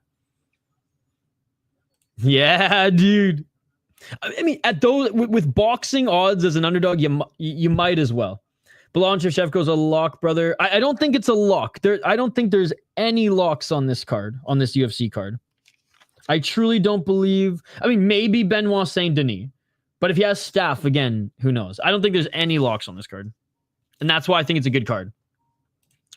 How would you rank the most likely Canadians to win a title in the UFC? Jazzu Vicious, nobody else. Shevchenko decision, plus 180. Yeah, I don't think any other Canadian in the league even has a chance to even be ranked. But I think Jasmine has a chance to win the belt. But again, a chance. Am I confident? No. I made over 10K betting against BSD in total against Moicano and Poirier. I'd be damned if I don't sprinkle on Kyle. Attaboy, Aaron. I love that. Jillian's top 10. I'm not sold. I'm really not. She's way too one-dimensional for me. And if she can't employ the jiu-jitsu, and if there's someone stronger than her, she's cooked. So I can never put my eggs in the basket of a one-dimensional fighter. She's got zero striking, and if she's out-muscled, it's over. She can't do anything. And she looks shell-shocked in there. And honestly, she fucking trains out of Florida, so she's not even Canadian, so screw her. What do you think about Jose Aldo versus opponent? I don't know his name. Zahabi. I was more confident in Aldo before the weight mishap, but I still think he gets it done. KSW Epic. I'm on Zahabi. I took a Bruno Silva upset as well. I hope Jillian Robertson proves me wrong. I just don't see it yet. I just don't see it. Every time I watch her fight, like, my questions don't get answered. You know? But she does train out of a good gym with some good training partners. The Goat Shed. But I would say Jasmine is the best Canadian in the UFC right now. I'm trying to think if am I missing anybody? I don't think I am. Jake Peacock, though, is the GOAT. I'm not sure, to be honest. I'm not sure. You probably have to buy it, or maybe it's on their YouTube channel. I don't know, man. Bruno Silva's opponent isn't also good. It's 50-50. I don't think it's 50-50. I think Bruno Silva's living in the floor of his potential, and I don't think Bruno Silva's going to knock out Marc-Andre Barriault. Marc-Andre Barriault does leave his face there to be hit, but I think he's going to outpressure Bruno Silva. Again, Bruno Silva from like 3 years ago? Sure. Bruno Silva is far from that guy. And Marc-Andre Barriault kind of fights the same every fight, so we kind of know what he's going to bring. I think Marc-Andre Barriault's chin is beyond cooked. You can't be getting brutally knocked out by Dustin Stoltzfus. See, I don't think it's beyond cooked. I definitely think he's chinny, but he's tough overall as well. I don't see Bruno Silva knocking him out. And if Bruno Silva does knock him out, I'll eat crow, and then, okay, yeah, his chin is gone. But overall, I think he's the better fighter still. I think I'm the only person who doesn't give a fuck about that fight. So Makhachev, because he's bigger. All right. Both these fighters entered the cage now, ladies and gentlemen. We have Alioune Nahaye against Piotr Kacprzak. How do I pronounce it? Kacprzak? Kacprzak. I know the Z is pronounced sometimes as a ch. So 12-4 as a pro for Kacprzak. He is on a 3-fight win streak, 27 years of age. This is the guy who's going to win it for Poland here today, guys. 3 KO TKOs, 5 submissions, 4 decisions. He's 3-0 in KSW, went 9-4 in Babylon, which is pretty impressive. He's the Babylon champion as well, and actually defended it against good opponents. Yeah, fought Adam Briz in KSW, epic, but that guy was a 2-0. Julio Cesar Neves was a really good win, and he was able to triangle choke him. Yeah, beat better guys on the on the regionals before he got to KSW, but he is a solid opponent. Round 1, by the way, we'll get to play-by-play here in a second, but Le Jaguar, 15-4 as a pro, also 4-1 in his last 5 fights, also on a 3-fight win streak.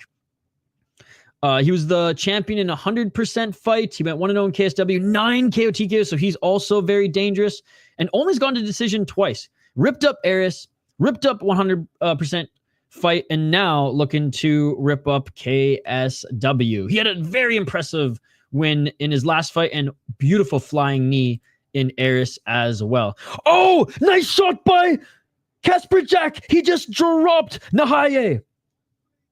I was going to go with the Polish fighter anyways, not because of the knockdown there, but let's get to the broadcast. 4 minutes and 7 seconds. Full mount by Kacprzak, who's the 8th ranked fighter going up against number 6 in Nahaye. He's in full mount.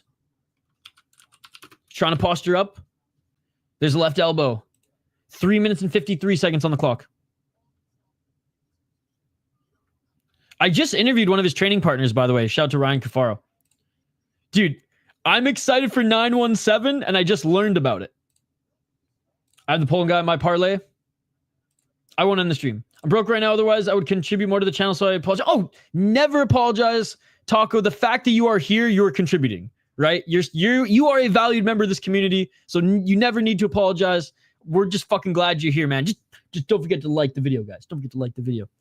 Taco, we really appreciate having you here, my man. 3 minutes and 17 seconds on the clock, and Kacprzak unable to throw any strikes in full mount. What is he doing here? I get Nahaye is defending well and keeping a tight grip and pulling them down, but you gotta throw more. Everyone always says that. I feel like that, and no offense, Ben, but you put yourself into this. That's like the casual take on Zabit.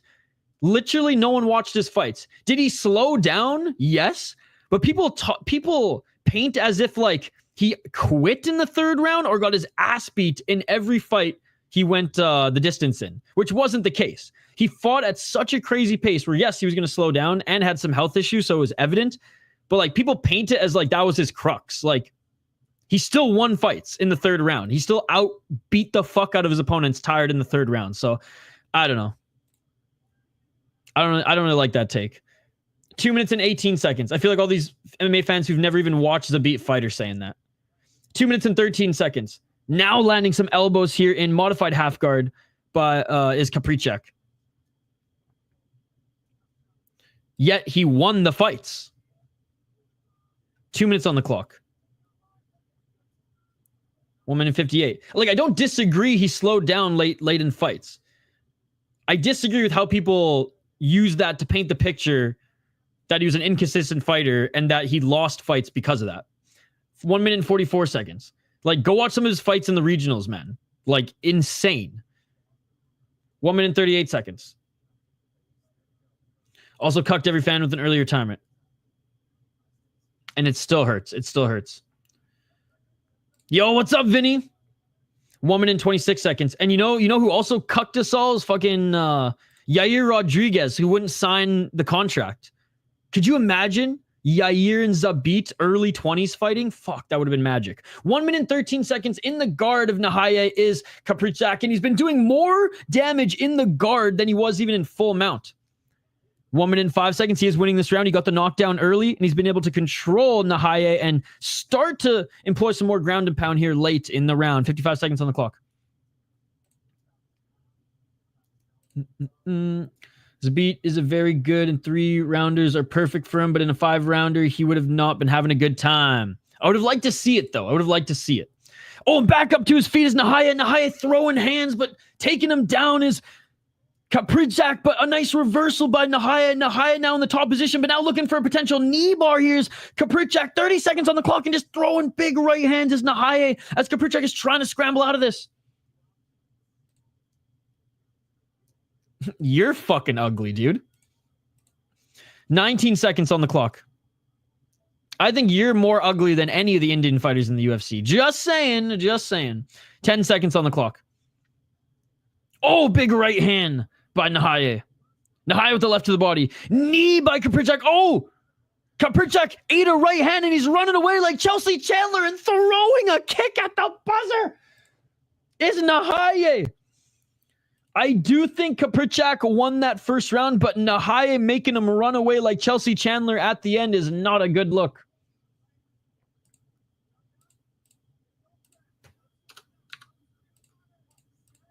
I'm just spitting facts, brother. Big meaty hooks. What does that mean, by the way? Did Bisping say that? Chelsea Chandler tribute.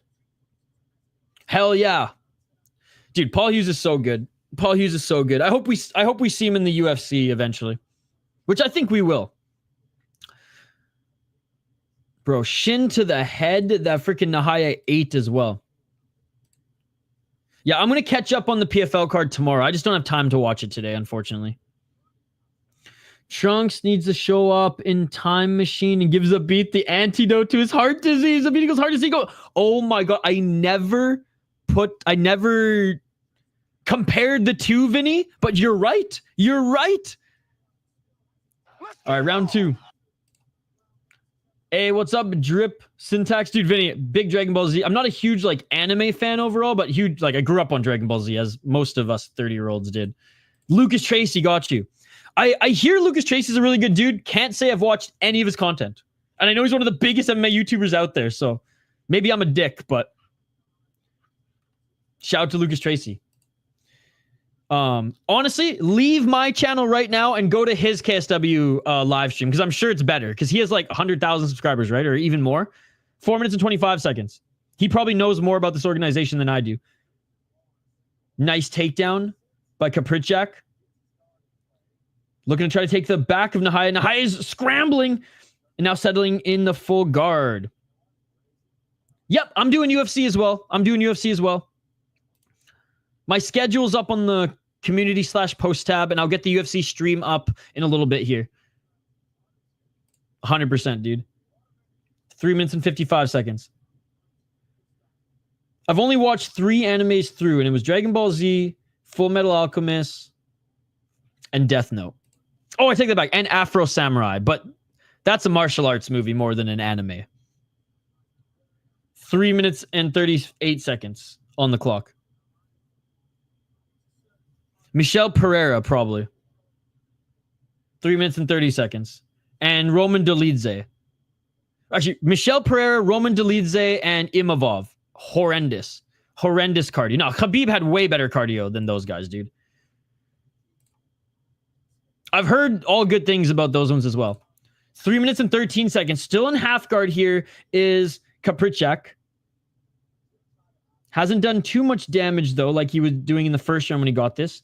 Left. Okay, there's a left hand. Top pressure, yep. After watching other promotions, I got to say my favorite right now is Rise, and it's amazing. From how exciting the fights are, the pageantry, there's just something special about it. You feel that, like, the spirit of Bushido when you watch Ryzen. Worst cardio was Ben Askren by far. Watched the Lawler fight, got gassed after one combo. That was towards the end of his career, though, right? Like, Lawler in the UFC was not, or sorry, not Lawler.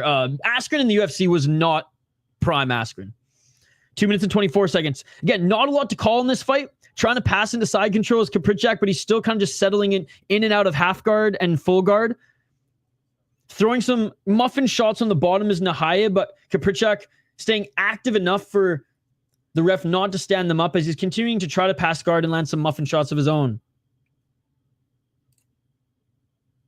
That shit sucks. Yeah, Ryzen is definitely something else. Everything about it is awesome. 1 minute 57 seconds.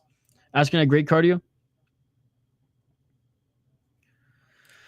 Yeah, but honestly, for how little and probably zero training he did in that one, it was kind of entertaining. It was sad, but kind of entertaining. Dude, that New Year's Eve heavyweight fight is going to be awesome. And what I can't wait is we finally have a heavyweight division in Ryzen. They haven't had a heavyweight division in Ryzen for so long, like a real heavyweight division. Just Grand Prix, right? Crow Cop won it at like Ryzen 1. 1 minute and 24 seconds. Nice right hand by Kacprzak, and he passes back into side control or into half guard.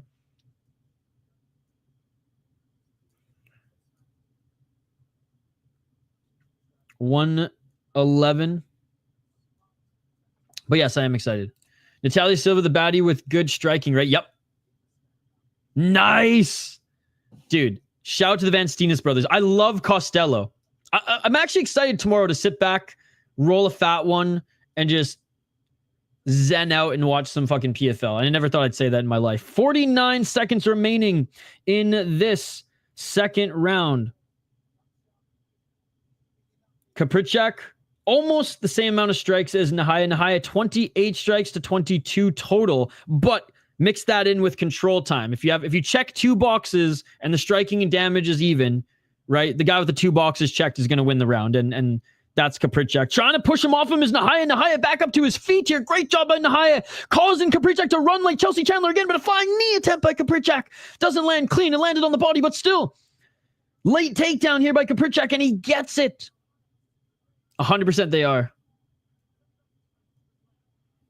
I think it's going to be a great fight. I can't wait for it. Oh, landing some shots in the top position right now is Nahaye. Ends on top, but only for a second. And I think Kacprzak's going to win that round as well.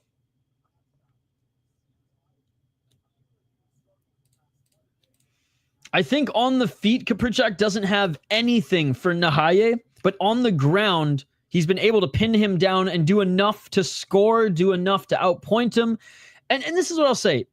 Look, this fight ain't a barn burner, but the fact that Kacprzak is not just settling in the guard, not just settling in half guard, he's constantly trying to pass, constantly trying to get into mount or side control. And in his attempts to pass, he's throwing shots, right? So yeah, not the most exciting style, but he's working, right? Herb Dean doesn't have to say, let's work in this one. Scrabble's meh. I think 2-0 Kacprzak.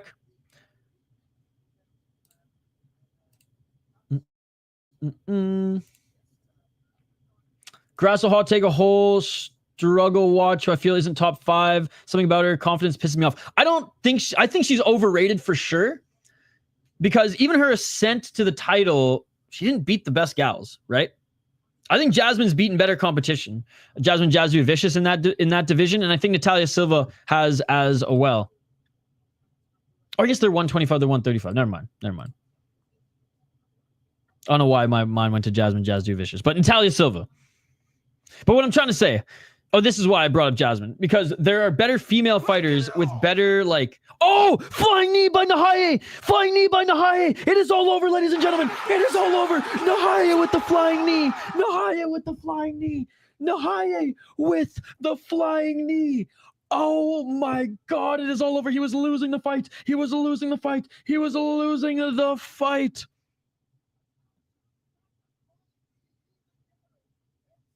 I don't think Jillian finishes her. I think she lays on her.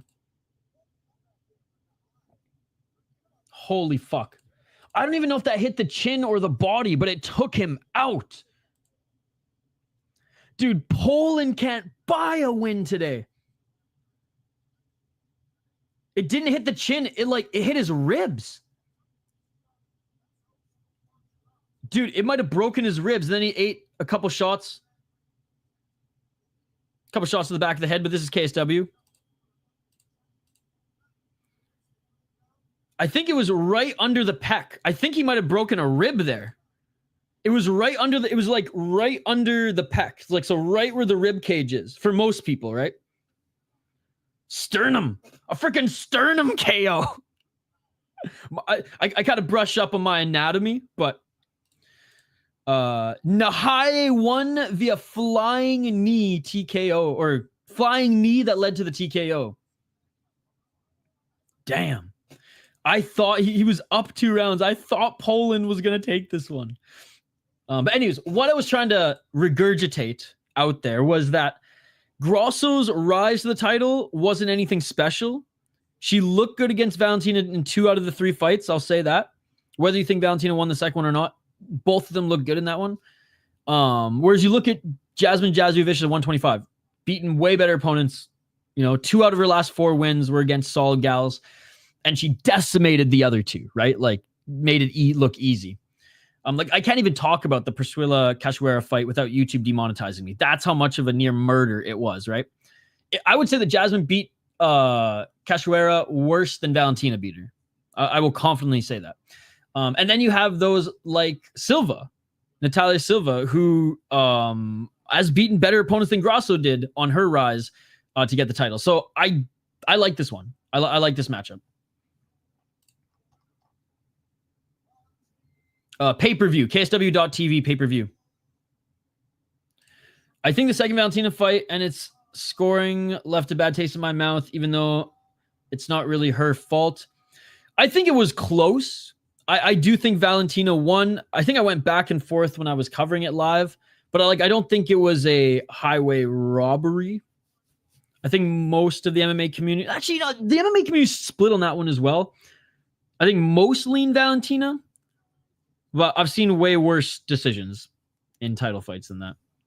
France is having a good time right now. They're dominating on this card. How cool is it that the French fans, they get this card and then they get UFC later today with some big French names on it? Which, by the way, it made me sick that the Montreal fans fucking cheered BSD almost like a little bit louder than Kyle. Just a little bit. Like, it was a split, but like, you're fucking francophone. You just, let's just say in the last election in Canada, you just showed that you're more Canadien than you are fucking Quebecois separatists, okay? Fucking act like it and cheer for the fucking Canadian, not Benoit Staff Denis, you fucks. What's up, Fab?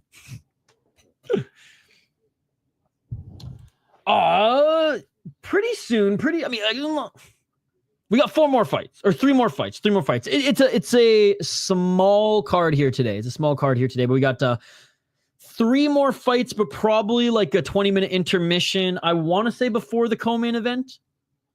I think KSW does it before the co-mains or before the featured fight, so they take like a 20-minute panel break. Dude, how cool would it be if he knocked out Benoit Staff Denis? It is Guih time. Let's go, Aaron. And by the way, guys, I really enjoy the back and forth, the conversations that we can have. I know sometimes I get a little fired up on some things, but just know, like, if I don't agree with something with you guys, or I call something out, or you guys call me out for something, it's all love here, boys. It's all love, except for that fucking KSW dick who every time picks on me for my fucking pronunciation. I ain't fucking Polish, bitch. All right? Please agree my life on the line. I kind of think BSD overrated too. Yeah. I think he's come back down to earth now. Benoit saying, see, I don't think he's a dummy. I think that's disrespectful towards him. Where can I watch? You got to buy the pay-per-view. You got to buy the pay-per-view. Yeah, see, I don't think he's a terrorist either. Benoit Saint Denis is not dumb nor a terrorist. I'm more of a terrorist than BSD. I've been stopped and held at airports and border custody more than BSD, okay? Let's just say that. He attacked your country? I don't think that's true. He himself? Clip that, chat. He admitted he's a terrorist. BC has bodies of children. So every soldier is a terrorist. Okay. Every special forces is a terrorist. So American special force are terrorists. Canadian special force are terrorists. All right. We're all just terrorists then, with that logic. I keep getting randomly selected airports. Well, I ain't trying to profile you here, Vinny, but if I grew out my beard, we'd fall in the same category. Let's just say that. Support KSW and pay $15. It might even be worth more. Plus, every card delivers real enjoyment. I don't pay for the UFC, but I always do for KSW. Me too.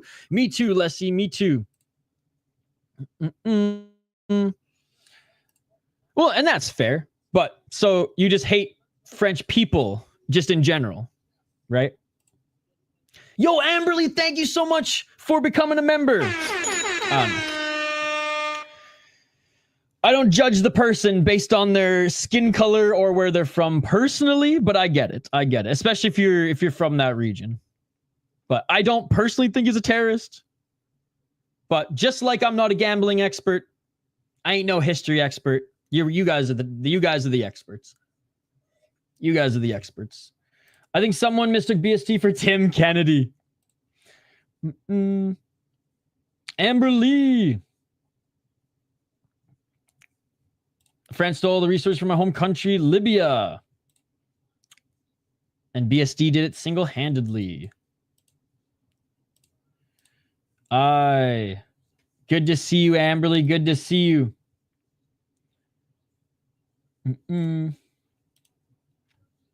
Oh, it's a live. This is MMA YouTube, Ben. This is MMA YouTube. Racism has moved from 4chan to MMA YouTube. All right, next fight, ladies and gentlemen, we have Aymard Guih against Mateusz Makarowski. Makarowski, 12-7-1 as a pro. He did win his last fight, but has gone 3-2 in his last 5 fights. Look at this guy. I swear this was like his high school graduating photo, and he was like, "Bitch, I'm a fighter." Whipped off his shirt and was like, "What was it yesterday?" We had a poll question asking, "Is this the guy's mugshot? Is this his passport picture?" Because like one of the Tapology pictures was, let's just say, it leaned more in mugshot territory than it did Tapology profile picture territory, which was pretty funny. He's 28 years of age, 9 KO TKOs, 1 submission, 2 decisions, 5-2 in Babylon, 0-1 in Octagon, beat a 12-9 guy, lost to 11-6, lost to 6-3 guy in Babylon, or he lost his title actually, because he did win the Babylon title at Babylon 40, where he beat a 7-2 guy. Actually went on a pretty good streak to get that title. Be a 6-3 guy, 2 6-3 guys, a 6-2 guy. So actually not a bad resume overall. Did he crush some cans early in his career? Sure. But he's always kind of fought like guys with decent records here. And he went 6-6 as an amateur though. He's the underdog coming into this one. His opponent out of France, who've been cooking the Polish fighters here today on this card. 37 years of age. Actually, I was going to say pretty big for the division, but you know what? Mateusz is actually pretty tall for the division as well.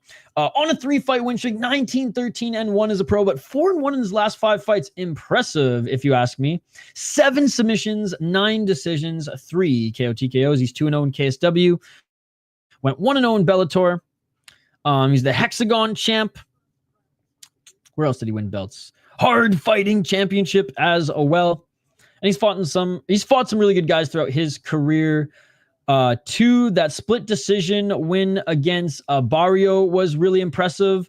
And also, I did not have him beating Dawood. That was a great performance. Those last 2 fights have actually been very, very impressive, which is why I'm also picking the Frenchman, Tabanekalis. We are going with Guih, the terrorist. We are going with the terrorist in this one, because if he's from France, that means he's a terrorist. Which means I'm also a terrorist. Because I'm brown. And that's how it works, ladies and gentlemen. That's how it works. All right. Let me tee this next one up, as both of these fighters are in the cage. Let me know who you're picking in the live chat.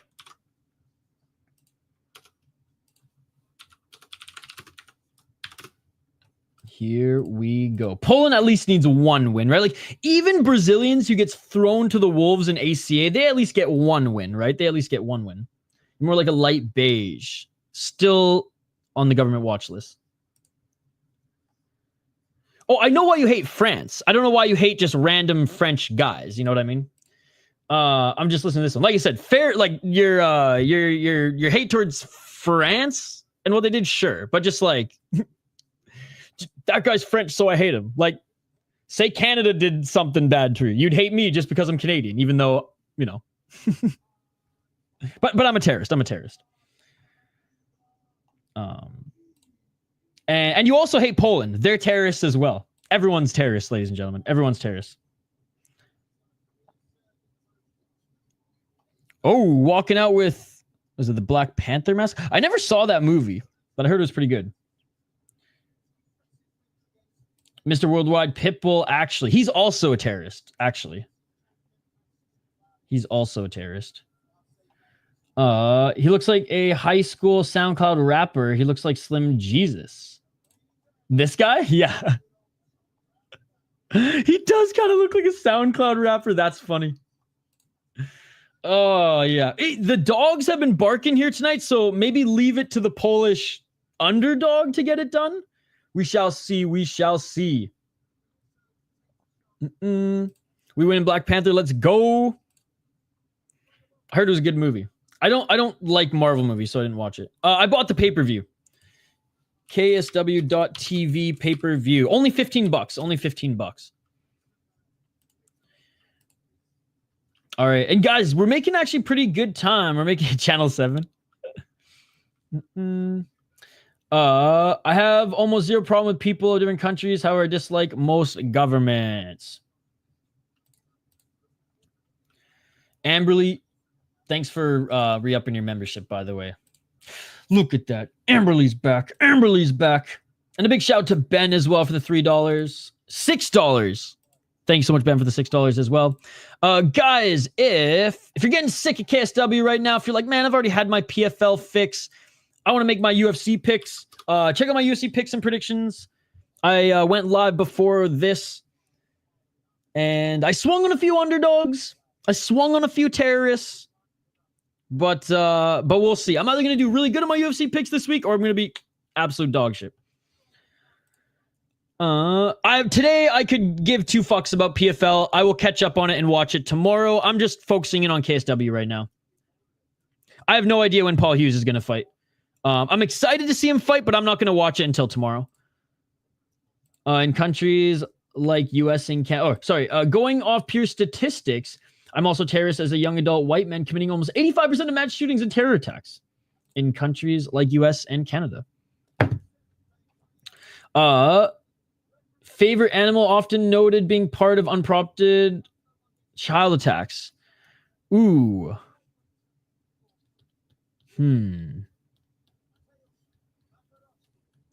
I will say... I'll say fucking moose. Round 1, ladies and gentlemen. I know that's a pretty Canadian answer, but moose. 4 minutes and 50 seconds on the clock. Man, you got to start doing more research, Aaron. You can't just look at the number. You got to look at his last 2 fights, brother. 4 minutes and 43 seconds on the clock. Low kick by Guih. Oh, actually, birds. No, I changed it. Birds. Crows. Oh, step back right by Guih. Makarowski being pushed up against the cage.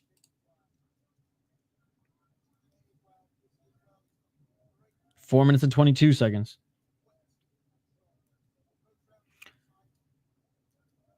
Body lock by Guih, looking to try to take Makarowski to the ground, and he does, and he starts landing some big right hands. But yeah, I would have done PFL today if they didn't have a card yesterday, but I covered the main card, so instead of doing PFL 2 days in a row, even though I probably would have gotten more views on that, I don't do this for the views. Well, some cards, but overall, no. I do this because I want to follow the promotions that I like, and I love KSW. Even though the PFL card is good, I'll watch it tomorrow. I'll catch up on it tomorrow. 3 minutes and 38 seconds on the clock, and Guih couldn't hold Makarowski to the ground. They're back to their feet and separate.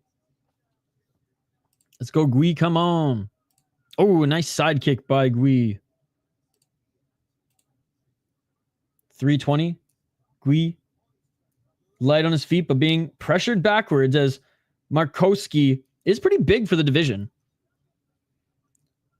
I noted that in the breakdown too, that he's, just shy of 6 feet tall. 304. Nice right jab by Guih.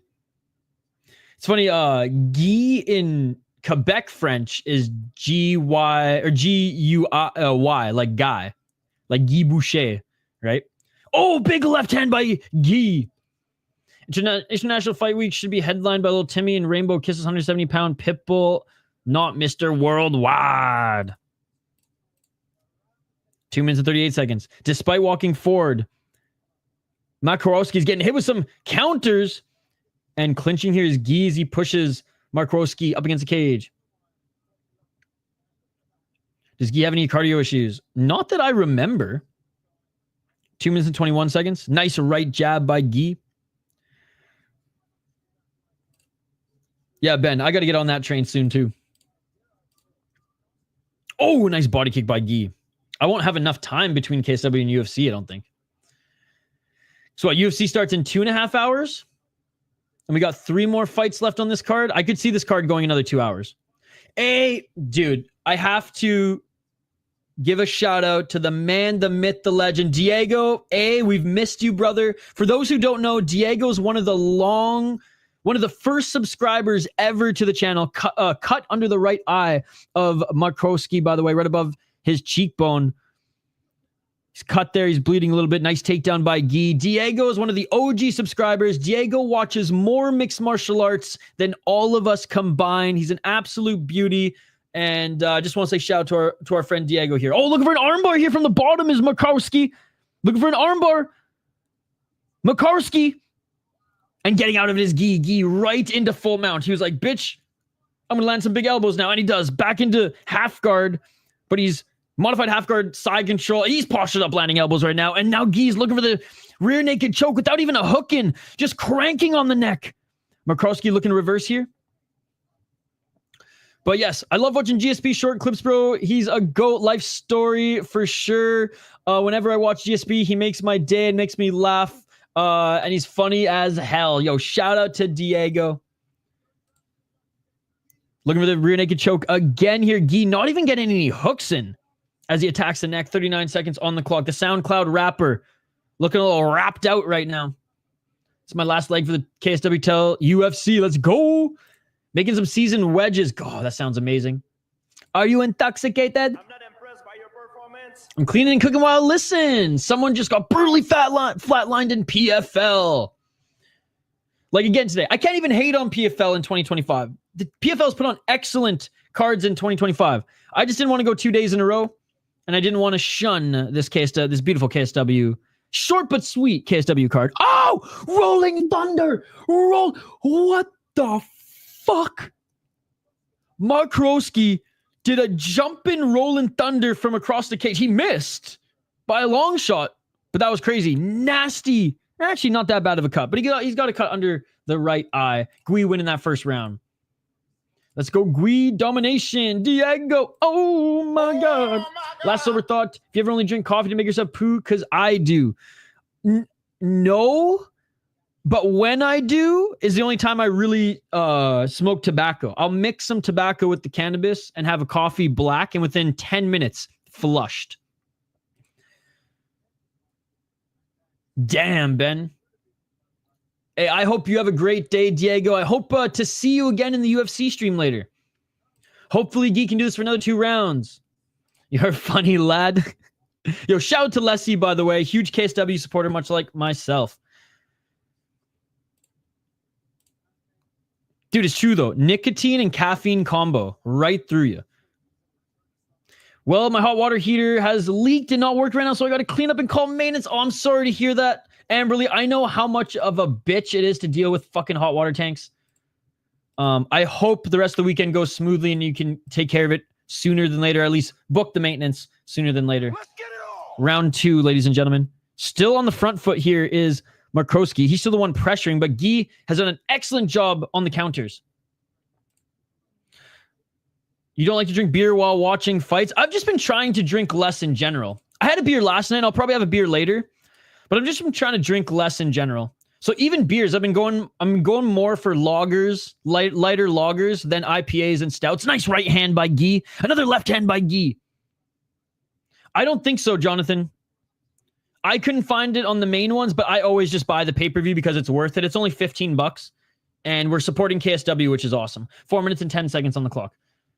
But I do like to drink beer when I watch sports, Taco. When I go to live sports, it's almost a problem. I drink too much beer at live sports. But I would rather keep caffeine in me during these live streams so I can keep my energy levels up and so I don't crash. 3 minutes and 53 seconds on the clock. And light beer helps me not crash as well. Nice takedown by Guih. He just kind of pulled Makarowski to the ground near the cage, but Makarowski back up to his feet. Nice right elbow by Guih. And Makarowski was looking for a right uppercut. Almost got it. 3 minutes and 35 seconds. Oh, spinning elbow by Guih. 321. Dude, Fab. KSW is awesome, man. It's one of my favorite promotions for a reason. Again, Makarowski lands a nice right hand on Guih. Oh, he clipped him. Oh, another right hand by Guih. But Makarowski landed a left as well. Nice right uppercut by Makarowski. Guih starting to slow down a little bit. I just don't like how he's allowing Makarowski to dictate the first shot. You can't counter the whole fight, Guih. Right hand by Makarowski. See, he landed that one. I actually feel like I earned my LiveStream watch because I feel like you spend dono money or on small MMA promotions, so I don't feel bad streaming after donating to you. You know what? I respect the threads there. And I'll say that there's enough of a connection. I accept that. Come on, Guih. That Connor Hughes KO was brutal. Connor Hughes is good. 2 minutes and 28 seconds. I haven't seen any of PFL yet today, Activate. I'm going to watch it all tomorrow, I think. I'll watch some highlights. Like, I'm probably going to scroll Twitter after this, but I'm going to watch the whole card tomorrow. 2 minutes and 18 seconds. And back up to their feet. Guih starting to breathe a little heavily here. Makarowski looks a little bit fresher. Swept every pick. But you win. 1 minute and 53 seconds. Connor Hughes one-shot Sebastian DeFranco bad. Oh, big left to the body by Makarowski. You know, Makarowski slowly but surely winning this round back. Anything to not pay for a pay-per-view. I just hate paying for the UFC pay-per-views. I've spent way too much money this year on UFC pay-per-views only for them to crap out. Oh, big right hand by Makarowski. He hurt him. Guih's hurt. Guih's on skates. Guih just got dropped. Guih. Oh, soccer kicks. Soccer kicks to the body. Makarowski just threw soccer kicks to the body. Freaking Khalil Roundtree style. Top position by Makarowski. Makarowski landing some big shots on Guih. Ground and pound. Guih. Eating shot after shot after shot. Guih trying to reverse. Oh, Makarowski. Guih back up to his feet. How is Makarowski? Oh, big right and left by Makarowski. Guih eating more shots. How is the KSW refs don't give a fuck today. Guih is literally out on his feet almost. Big left by Makarowski again. How did Guih get the takedown? Guih just got the takedown. How did he get the takedown? How did he get the takedown? Guih in the top position. Makarowski might have just gassed. Guih. Any other organization would have ended the fight. Any other referee would have ended the fight. But no, Guih in the top position. He's going to lose this round, but he has somehow, some way in top control, throwing some hands. And Makarowski might be cooked after this round. 10 seconds on the clock. More left elbows by Guih. If Guih can just get the takedown and stay in the top position in the third round, he will win this fight. And that is it. Holy mother fuck, ladies and gentlemen. I'm so excited to see Ayoub. Malko's applying pressure and waiting for the uppercut. I'm going to be so stoked when I see the sequence in like 2 minutes. Bro, the ref saved your parlay. 100%. Bro, I shot my pants, not going to lie. KSW for life. Yeah, K1, just tag me in it on Twitter. Or you can send it to me. Dude, any other MMA organization, any other ref would have fucking ended that fight. The soccer kicks to the body, dude. The soccer kicks to the body. Fuck, he better win after that. He won the first round. He lost the second round. It all comes down to round number 3. Jeez, what a crazy fight. What a crazy fight. All right. Round 3, ladies and gentlemen. Again, big 155ers again. Like, these guys are making Ayoub look small, and Ayoub's fighting at 155 here today, I think. 438. Again, Guih cannot play the counter game. That's what burned him in the second round. He has to attack. He has to go for the takedown. Dude, I know. Soccer kicks to the body. Now, hometown bias, come on. I mean, the only ones I've been close but pulled out were deep in the other one. Thank you, K1. I'll check it out right after this fight. Yeah, the YouTube membership ones, there's quite a few now, but 4 minutes and 12 seconds. But what's nice about those is you can buy it, cancel it, and sometimes you get a few more before, you know, the cancellation is up, and you're not paying for them all, right? 4 minutes and 2 seconds on the clock. Guih missing with the left hand. Makarowski. Oh, eats a left by Guih. Now, easier said than done, Aaron. You're not in there fighting. 3 minutes and 47 seconds. Guih doing his best Chelsea Chandler impression. Running away. Resetting at center. Low kick by Makarowski. Dude, I think Guih's just completely gassed too. Because Guih's trying to throw instead of even... Well, I guess it's tough to time a level change when Makarowski's the one just walking forward, but still. All right. Aaron, you got to chill out, brother. You're letting gambling ruin the entertainment. 3:15. All right, sounds good, Jonathan. There's the takedown, but it was a failed takedown. It was a failed takedown. And Guih's now on his back. 2 minutes, 58 seconds. Only pay-per-view, my friend. Only pay-per-view. KSW.TV. Great job by Makarowski here in this round, leading the dance. As Leslie said. And now he's doing some damage in top control. Guih needed that takedown. It was a failed takedown. Makarowski reversing. He's in the top position, landing some short right elbows. Ooh, there's a nice right elbow.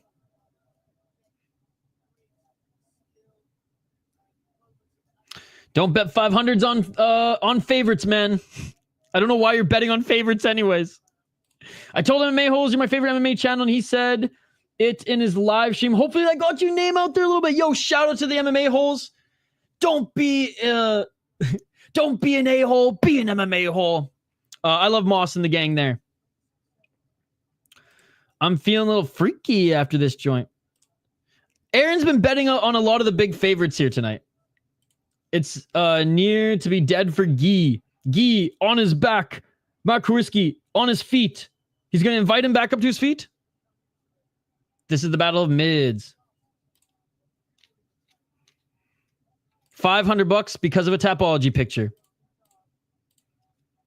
I truly learn something new every day. 1 minute and 30 seconds on the clock. Re-entering the guard of Guih's Makarowski. And this round has been one-way traffic for Makarowski. It's just better value to pick good underdogs versus favorites that are like, you don't know, you know. There's not a lot of value for. Yeah, he did not give up, Aaron. He did not give up, but he is gassed. He tried to go for the takedown, and then he couldn't, and then he got reversed.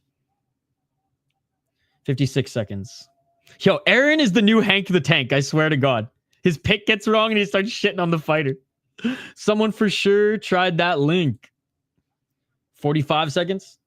Still in the full guard is Makarowski. And shout out to Makarowski coming back in this fight. He was getting murked in the first round. Had a really good second round, but, you know, there was a little bit of adversity at the end, but great job just going to work in the guard of Guih here, which is what Guih needed to do to win this round. 22 seconds. I'm just saying. 15. I'm the weirdo who actually has respect for the athletes. So I'm on an island, I get it. But I'm going to call it out. Oh, look at it jump in again. It wasn't a rolling thunder. Dude, Buddy tried to do a jumping, what do you call that WWE move? He tried to employ fake wrestling in real MMA. He tried to do the freaking and just elbow the guy. Damn. That is it, ladies and gentlemen. That is it. And I have Mateusz Makarowski winning this one. He won round 2 and he won round 3 quite dominantly. He's dead tired, though. Bro, he had a better poker face. He's laying on the ground right now. He's dead tired. He had a better poker face than Guih because he brought it in that third round. He dug deep, even with a limited gas tank, to get that win and freaking threw that. I don't even know what you call it. Boom. KSW is a savage promotion. Finally, Poland is going to get a win. It's every day, bro. Henry, I hope all is well with you and yours. The joint. Mako got this.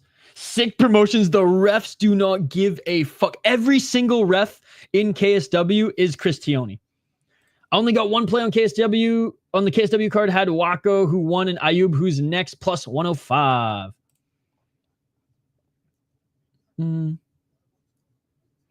Yeah, it was a really good fight, Aaron. It was a really good fight. I hope you enjoyed it. All right. Co-main event coming up next. I hope that we don't go to like buffer time. Usually KSW will take like a 20-minute break either between the featured or before the featured fight or before the co-main event. Dude, I've been a fan of Amin Ayoub for a while. He is such a fun fighter and he's good everywhere. Good boxer, good just full-on MMA striker, really good wrestler, good jiu-jitsu.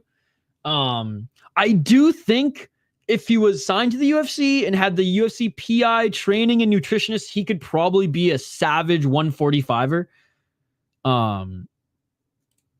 Because he kind of always looks like he's carrying a little holiday weight, but yet has really good cardio. We are awaiting the decision still. We're at the featured fight next. So we got 3 more. And in textbook KSW fashion, they're going to drag this out right till the UFC starts. Overall, KSW's pacing is good, but unlike Ryzen, where you know where the intermission is going to be, KSW kind of just throws an intermission curveball at you, and you kind of just have to wait a little bit.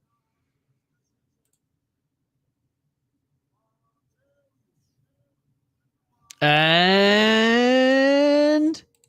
he got it. Makarowski!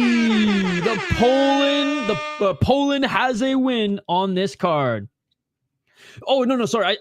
What I said was what I meant to say was KSW either takes a break before the featured fight or before the co-main. So I'm waiting to see if we have a little bit of a break coming up.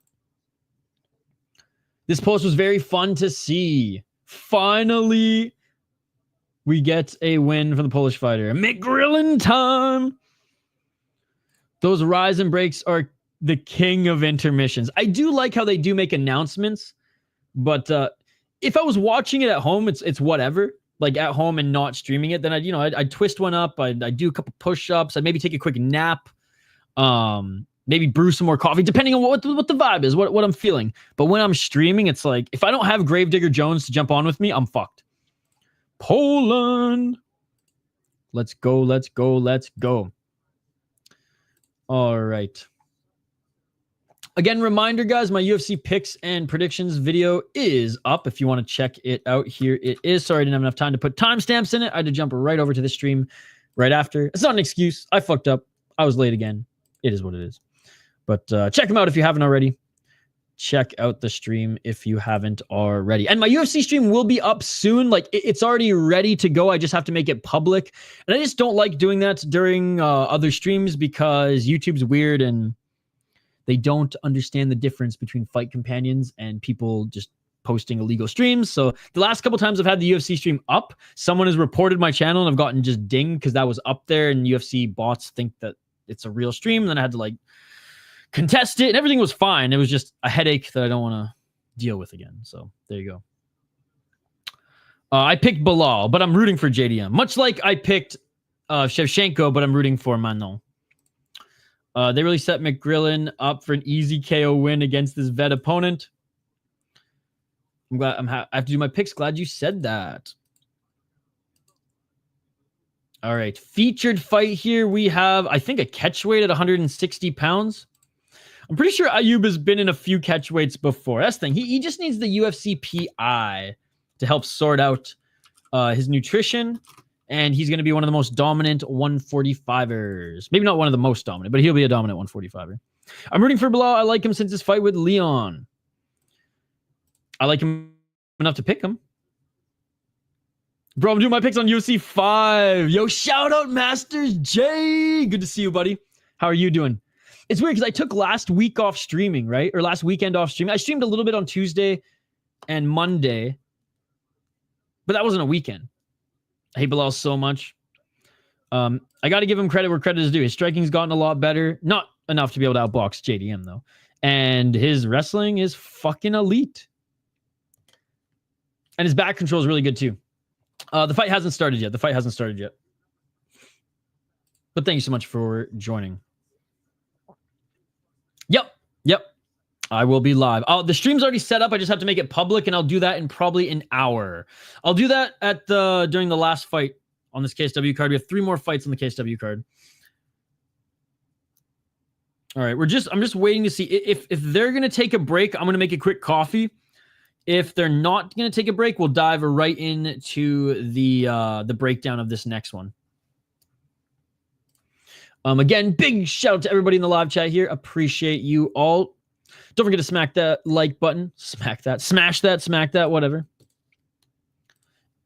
And let's get another poll question up. Canelo hands will be activated today. Please, Amin, win.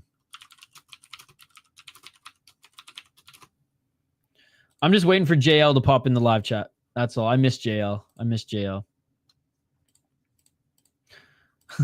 Put it this way. In 2023, I never thought I'd say that. But in 2025... Who'da thunk?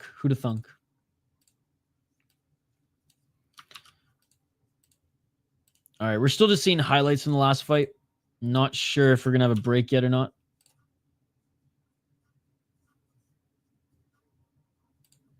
Smash that like button, guys, if you haven't already. Let's try to get to 45 likes. Oh, I will, S-Hus. I will. I'm very much looking forward to that fight as well, so I'll keep you guys updated. Again, big shout out to all of you guys joining. Don't forget to smash that like button. Don't forget to subscribe. We do live play-by-play, commentary, reaction, and of course, live interaction with all you amazing folks in the live chat covering pretty much every single card that we can. Like, obviously, I can't be in 2 places at once, so we chose KSW over PFL here today. But yesterday, we covered LFA. Yesterday, we covered PFL. Earlier this week, we covered Black Combat, which, by the way, everyone who joined us for Black Combat, we had 100,000 views on that stream. So thank you all. If below is Canelo hands, JDM got Bivol hands. All right, we got Amin Ayoub in this next one. He's on a hell of a win streak right now. 5-0 in his last 5 fights. 23-5 as a pro. 6 KO TKOs, 8 submissions, 9 decisions. Has never been knocked out. Has never been submitted. 6-0 in Eris. 3-1 in Brave, and 1-2 in 100% fight.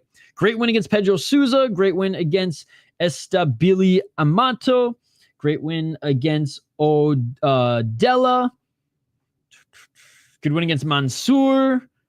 I mean, beat Damien Lapilou. Great win there. Twice, actually. Which, oh yeah, the first one was due to a drug test, right? But anyways, won the rematch. Wait, What happened in these fights? I don't remember now that I think about it. What the fuck happened in these ones? Did he lose twice to Lapilou and then won because I knew Lapilou pissed hot. Anyways, I remember the fights being competitive. I know he lost one for sure. I can't remember the second one. But regardless, competitive fights nonetheless. Before he got the title, I guess, snatched.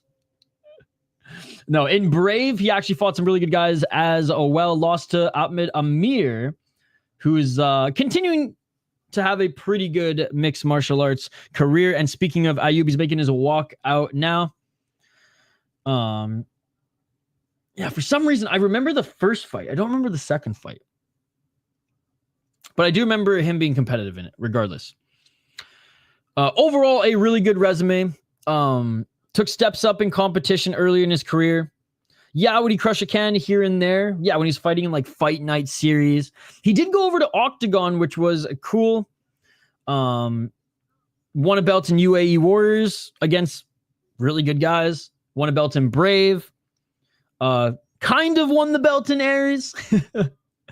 And now he's looking to dominate in KSW, where he makes his debut. His opponent, Mickael Lebout. He's 24-12 as a pro, 4-1 in his last 5 fights. 37 years of age. He's the slight underdog at plus 125. As you guys can see, fought in the UFC before. 1 KO, 9 submissions, is the talented grappler. But again, Ayoub, good grappler, good wrestler as well, and has better striking. 14 decisions. Went 1-2 in the UFC, 1-0 in KSW, 1-0 in Octagon. Beat a 10-5 guy in his last fight. Pretty good. Lost to Starpoli. Honestly, Starpoli's okay, but you probably should get that one. Amusu, Kevin Rart, didn't win the title in M1 Global or M1 Challenge. He's good. He's getting up there in age. He's still been winning more of his fights than he's been losing, but his bread and butter is grappling. His bread and butter is jiu-jitsu, and I think Amin Ayoub is as good of a grappler, a better wrestler, and is a better striker. So I'm going to pick Amin Ayoub, and he's durable to win this one. And Ayoub's coming in, at the favorite at minus 250. KSW TV pay-per-view. In France commissions, if you're on steroids, your win becomes a loss and a win for the opponent. Got you. That makes more sense. Because I remember him pissing hot. And I was like, wait a second. Did Amin Ayoub actually beat him? I remember it was a competitive fight. Or at least one of them was a competitive fight. God. This is the only problem with streaming so much MMA is like, I almost have like, not short-term memory, but like, if I go through a card, I'll be like, oh yeah, and it'll all come back to me. But just off the top of my head, sometimes I'm like, oh man, I remember watching that fight, but I don't remember the details unless I like, sometimes it'll be as easy just going through the card and then it's like, oh, it all comes back to me. But yeah, that one was a brain fart. That was fucking funny. Canelo. I am stoked that Ayoub is in KSW, given that's one of my favorite leagues. One of my favorite regional leagues is also Eris as well. I'm really pissed off that they're no longer on UFC Fight Pass. I have to like fire up a VPN to watch them on their prelims on Twitch, and then I have to watch somewhere else, and it's just like, goddamn Eris. All right, who do you guys have in this one? Are you going with the French veteran who's still winning fights? Lebout, or are you going with Ayoub? Lebout or Ayoub? Let me know. Think he's planning on joining the UFC soon. We're still, relatively young, 29 years of age. I'm hoping that like he works with the PI and can get down to 145. Amin Ayoub, because like he's got the frame for 145. Nice. That's awesome. Yo, what's up, JMA? Go Lebout. It was a draw and a doctor stoppage to Lapilou, and then he tested positive. Okay. That's why, I mean, you think it should have been more memorable given those circumstances, but that's why I didn't remember much of it. Because I was like, I didn't remember who won and why right away, right? So there you go. Thank you, K1. What would I do without you guys? See, like, I watch all this MMA, but you guys, like, retain more of it than I do. Hey, what's up, Julien Lebout? Hey, merci beaucoup à tous les francophones et les français, les gars dans le live chat du France, les gars dans le live chat du Québec. Mon français, c'est très mal, mais je peux comprendre tout, je peux lire. So, si tu veux comment on the live chat, je peux lire, and we can be interactive. My French is so bad, guys. It's so fucking bad. Hey. Cheers, my man. Cheers. Je parle bon franglais, mais pas bon français. Tabarnak de calice. See, those swear words don't even mean anything to you guys, because that's some Quebec ass shit. All right. Here we go, ladies and gentlemen. Both of the fighters are in the cage. No further introduction is needed. Shout out to KSW. So here we go. Avec plaisir. Let's fucking go. McCrillen rear naked choke. Let's go, let's go, let's go. I love, by the way, and I've said this a few times, I'm going to keep highlighting the KSW ring card girl kits. Instead of just one color, they're going red, white, and blue. Bleu, blanc, et rouge for this one. All right, round one, ladies and gentlemen. Let's get it. 4 minutes and 52 seconds on the clock. Ayoub with the left jab. Ayoub with the low kick. Oh, Lebout, low kick, body kick. Okay, so it looks like Lebout's coming into this fight on a yellow card because he's the one who missed weight. 434.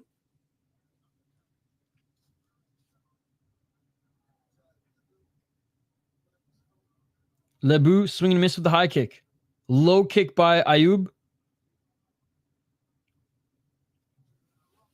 Low kick by Ayoub again. Nice high guard by Ayoub as he blocked the counter right by Lebout. Lebout with a nice low kick, though.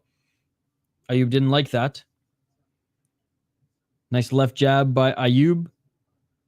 Oh, they're swinging in the pocket, and there's a left hook by Lebout. Lebout with another left hand. Oh, 1-2 by Lebout. Right through the middle of Ayoub. 355. Low kick by Ayoub. Body kick by Lebout. Lebout looking for the takedown, and Ayoub grabs his neck. He's looking for the guillotine. And he escapes. Does Lebout. Lebout now in the top position. Lebout now trying to pass into half guard. 334.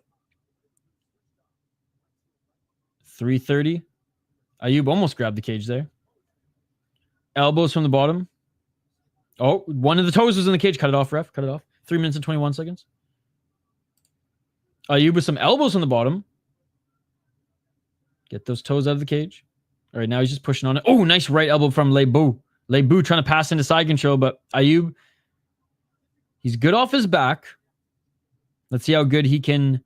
Let's see how good his stand-up game is here against Lebout, who's good at smothering you. Good shots to the body. I mean, Lebout is actually doing a good job scoring here, staying active enough. 2 minutes and 48 seconds. Posturing up now is Lebout. Knees planted. Oh, big elbows by Lebout. Lebout looking damn good here against Ayoub. Ayoub trying to catch an arm. Yeah, insanely active is Lebout right now, which is great if you're in the top position. Leave no doubt you're scoring. And Ayoub, though, did a little bit of damage as the right ear of Lebout is starting to bleed. 2 minutes and 25 seconds. Some short elbows from the bottom by Ayoub, but a lot more damage is coming from Lebout. From on top, he's honestly making the most out of the guard. And as Ayoub was looking for a triangle, Lebout almost passed his guard. Ayoub now looking for an armbar, but gets punished with the left elbow. Oh, big right hands by Lebout. Lebout with another left. I'm interested to see how Lebout's gas tank looks because he's going for it right now. And he's very active in the guard here in this first round. 1 minute 45.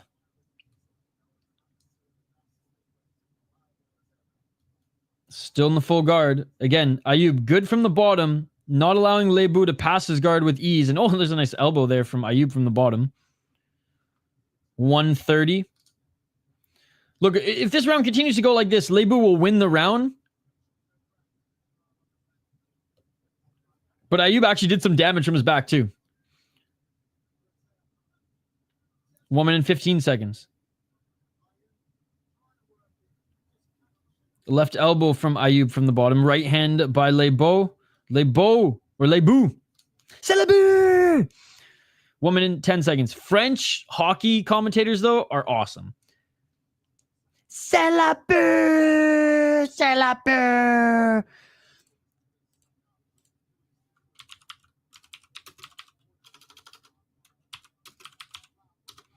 "45 seconds. More elbows from Lebout, but he hasn't cut Ayoub yet. Right? Like, not a lot of these elbows have landed clean. And Ayoub is blocking some of these shots, but still, you can't lay on your back. Oh! And Ayoub reverses. And Ayoub with the left hand reverses and gets back up to his feet. 26 seconds on the clock. Left jab by Ayoub. Ayoub with the right. Ayoub with the counter left. Yeah, I bought the pay-per-view, buddy. I don't know where to watch it for free. 10 seconds on the clock. High kick by Lebout. Body kick by Lebout. And Ayoub swinging and miss with that overhand. And that is it for the first round. Good resiliency shown by Ayoub. Good defense from the bottom and able to get back up to his feet. But let's be honest, Lebout. C'est Lebout won this one. Or won the first round. We're going into round 2 next, ladies and gentlemen. Round 2 coming up next. By the way, shout out to our friend Chris Cushman, who's working right now, but he said he's listening. And it's been a pretty good card. Honestly, this card's been better than the last France card. I'll say that much. I will say that much. Lebout won the first round. Landed, honestly, some good strikes on the feet. Was able to control Ayoub. On the ground, actually landed more shots on the ground than I expected. So yeah, a very good round for, is it Michael Lebout? Michel Lebout? In Quebec, it'd be Michel Debut or Lebout. All right, round 2 coming up, guys. Round 2. Let's get it all. And appreciate everyone in the live chat. Thank you guys so much for hanging out. Smash that like button if you haven't already. Let's try to get the likes up to 50. There's 80 of you watching right now. If all of you smash that like button, we will surely pass our like goal. 4 minutes and 47 seconds on the clock. And Ayoub with the left to the body. Ayoub eats a 1-2 by Lebout. Left by Lebout. Lebout has great fight IQ. Yeah, he's fighting a very good fight. Oh, nice low kick by Lebout. Ayoub missing with his kick. Oh, spinning heel kick to the body, though, by Ayoub. And an overhand right by Ayoub lands. Knee to the body by Ayoub. Left by Ayoub. Right hand by Ayoub. He dropped Lebout. Lebout back up to his feet. Big knees by Ayoub, followed by left elbow. Ayoub with the left and the right. Ayoub with an overhand right. Ayoub with an underhook. Ayoub with the left. Ayoub. Correct Lebout again, but Lebout, body lock. Looking to slow things down. Recover a little bit here as he's trying to drag Ayoub to the ground. Ayoub does have some good takedown defense. Let's see if he can keep this on the feet.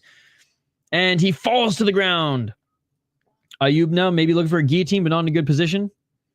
3 minutes and 47 seconds on the clock, and he almost had Lebout down and out. But now that Lebout's back in the top position, Ayoub had a tough time getting back up to his feet in the first round. Dude, I know. And he's wondering why he's losing money. 3 minutes and 28 seconds. Left by Lebout. How's it going, by the way, Junior? Lebout still in the top position. Lebout looking to try to take the back of Ayoub. Ayoub gets up back up to his feet, but still in the grasp of Lebout. Lebout body locks. Going to try to trip that leg of Ayoub and take him back to the ground. Ayoub, so far, good defense in the clinch, and he escapes the grasp of Lebout. 2 minutes and 55 seconds on the clock, and Ayoub can get back to work here. Ayoub with the straight left. Ayoub with the right hand.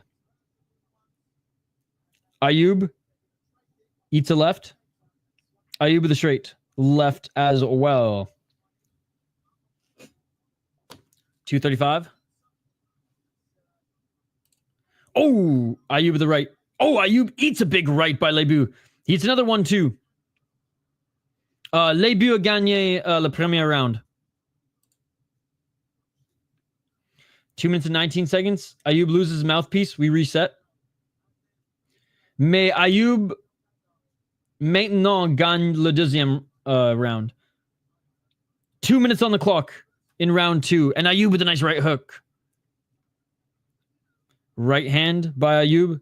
Oh, big right by Ayoub. Again, it lands on the chin of Lebout. Lebout having a tough time getting the takedown now. Ayoub with the low kick. Ayoub with the left hand. Et de rien. 1 minute 48 seconds. Hey, merci. 1 minute 42 seconds. Left by Ayoub. Straight left by Lebout. What a great fight. And Lebout eats a left. Missing with the 1-2. Ayoub with the left to the body.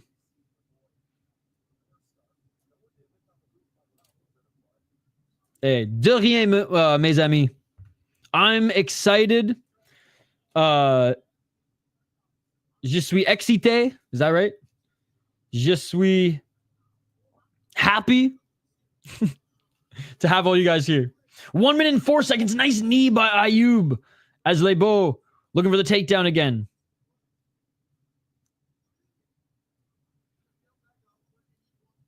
$52 seconds. Et je t'aime RSFC aussi. C'est une très, très bonne ligue. 45 seconds on the clock. Oh, nice right by Lebout. 1-2 by Lebout. And Ayoub saying, let's go, let's go. Ayoub saying, I'm the gorilla and you're going to need 100 people to take me down. No, he didn't actually say that. Ayoub's winning this round. 25 seconds. Ayoub started to give up more shots here at the end of the round, but overall did enough and is hanging in there enough to win this, right? Like, he dominated the first half of the round, and he's kind of just gone tit for tat with Lebout in the latter half. So, oh, nice left by Ayoub, followed by a freaking back fist. Ayoub with a straight left. Ayoub with a big left hook at the end of the round, and Ayoub's going to take round 2. Lebout taking round 1, more so with the control time, but did do some damage in the top position, at least was throwing and staying active. Ayoub definitely got that second round, almost like he knocked down Lebout twice, cut him on the left side, cut him under his left eye, he cut him next to his left eye, under the eyebrow, cheek is swollen up. He dropped him like almost 3 times. Ayoub is the better striker. But those 1-2s right down the middle by Lebout are landing. Ayoub doesn't have a good... Even though his hands are up and he's employing a high guard, not for those straight shots. All right, 2 more fights after this. I really hope KSW doesn't do a freaking 20-minute intermission.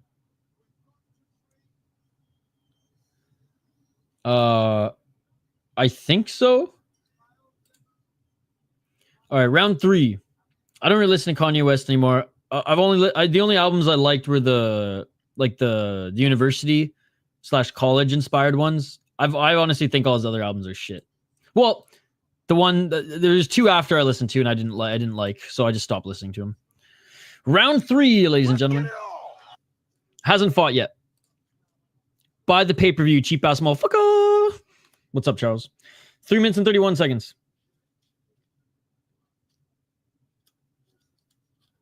Oh, nice right to the body by Ayoub.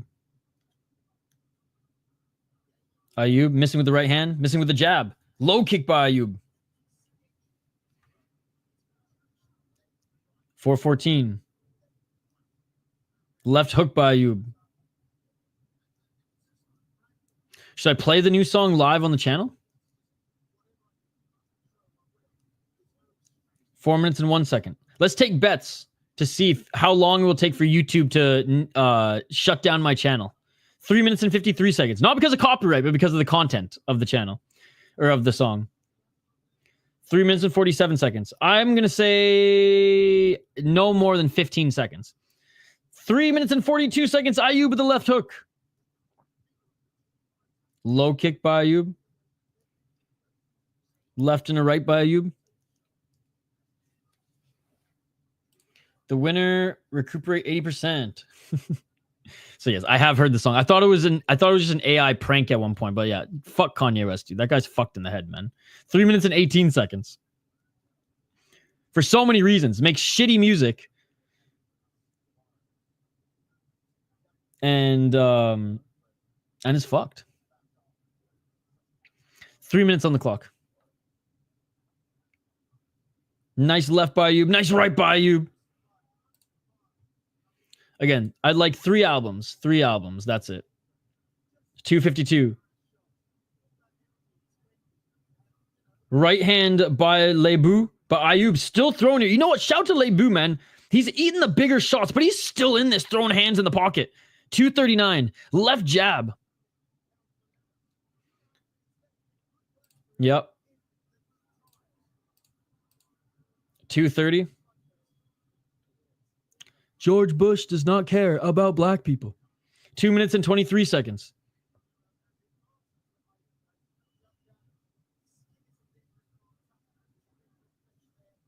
Oh, nice low kick by Ayoub. Looking for the right uppercut was Lebout. High kick by Lebout, but doesn't land. Lebout looking for the takedown, but easily stuffed by Ayoub. Now Ayoub with the right uppercut. So, like, the takedown threat that Lebout has is gone, and Ayoub is outstriking him, but I'll say Lebout's a fucking dog, man, because this is a great fight. They haven't fought yet. Ayoub with the DP shorts. I was just going to say, Ayoub keeps pulling up his shorts freaking Dustin Poirier style. I disagree. I disagree. 1 minute and 30 seconds. I think if bro made a diss track on any religion, people would care. Any particular one. He just chose this one because that's his brand right now. 1 minute and 17 seconds. Missing with the front kick is Lebout. Nope, you got to buy the pay-per-view. 1 minute and 10 seconds.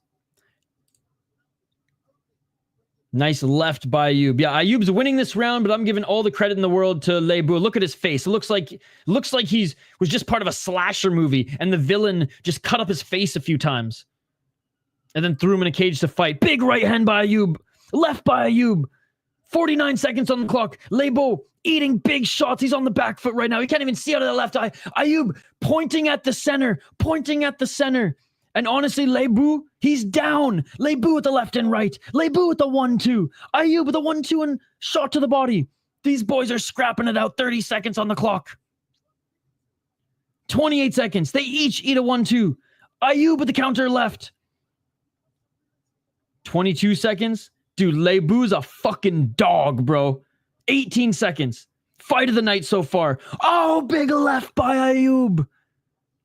Ayoub is making a statement here, ladies and gentlemen. Left and right by Ayoub. Ayoub with an overhand left. Ayoub walking him down. He eats 2 shots just to take another to the body. Ayoub continuing to point at center, throwing big overhands. And that is it. What a fucking fight, dude. What a fucking fight. I like PFL more than KSW. Get the fuck out of here, bro. Get the fuck out of here. I know PFL has been a good card here today, but holy fuck, man. Awesome performance by both of these guys. It takes 2 to goddamn tango, and tango they did in fucking blood. Unbelievable. Amin Ayoub is going to win 2 rounds to 1. He won round 2. He almost won in round 2. He won round 3. That first round went to Lebout. Great fight. Honestly, his stock rose, in my opinion, despite that loss. Boom! Mike Myers be like, that was in what, like 2006 or 7? When was the last time BKFC had a big card? I feel like they've just disappeared and haven't heard of them. Dude, literally, they've been having big cards every week. They were literally in Italy, I think, last week or the week before.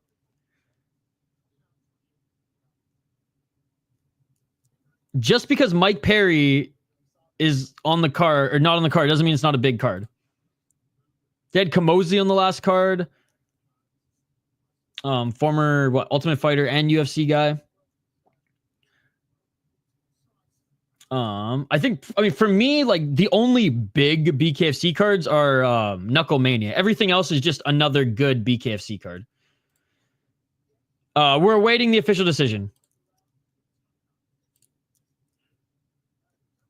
Oh, no, Ayoub's going to the UFC. Yes, JMA.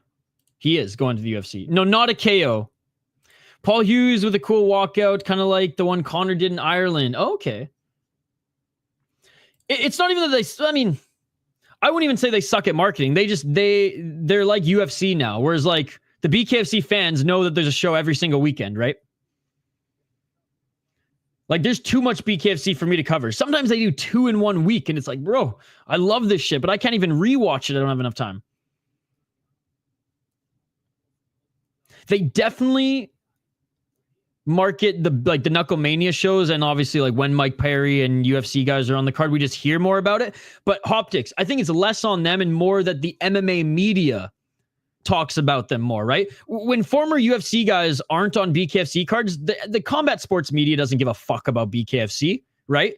So it's those big cards that aren't even really big cards. It's when Julian Lane's on a card or fucking Kamosi's on a card or Perry or Alves. Those are the ones that I think are getting media coverage. But I would say especially the next like 4 or 5 cards, including the last one, they were all pretty big. And I think they're traveling around the world, if I'm not mistaken, right now as well. But for me, to go back to your original comment, Knuckle Mania is like the only big like circle calendar for me every single year. The rest I just assume are good. I think it's not just Helwani. I think all of them.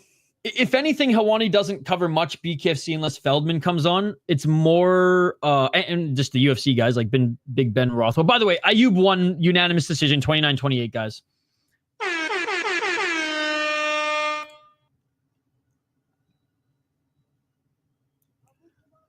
All right, so he's thanking everybody here.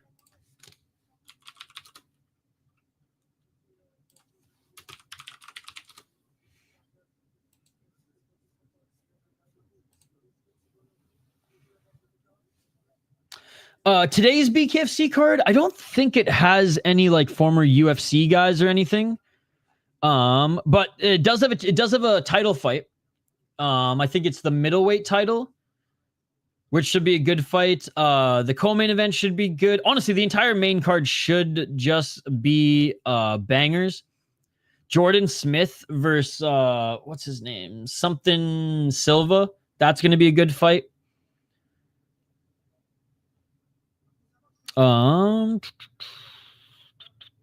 Anybody else I recognize? So I recognize like 3 guys. So, okay, this one maybe not the biggest, but I recognize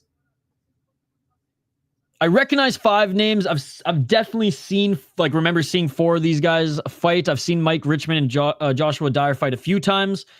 I've seen Bobby. Was it Bobby Brent's?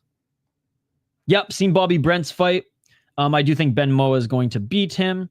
But yeah, Jordan Smith versus whatever. It's like Joe something.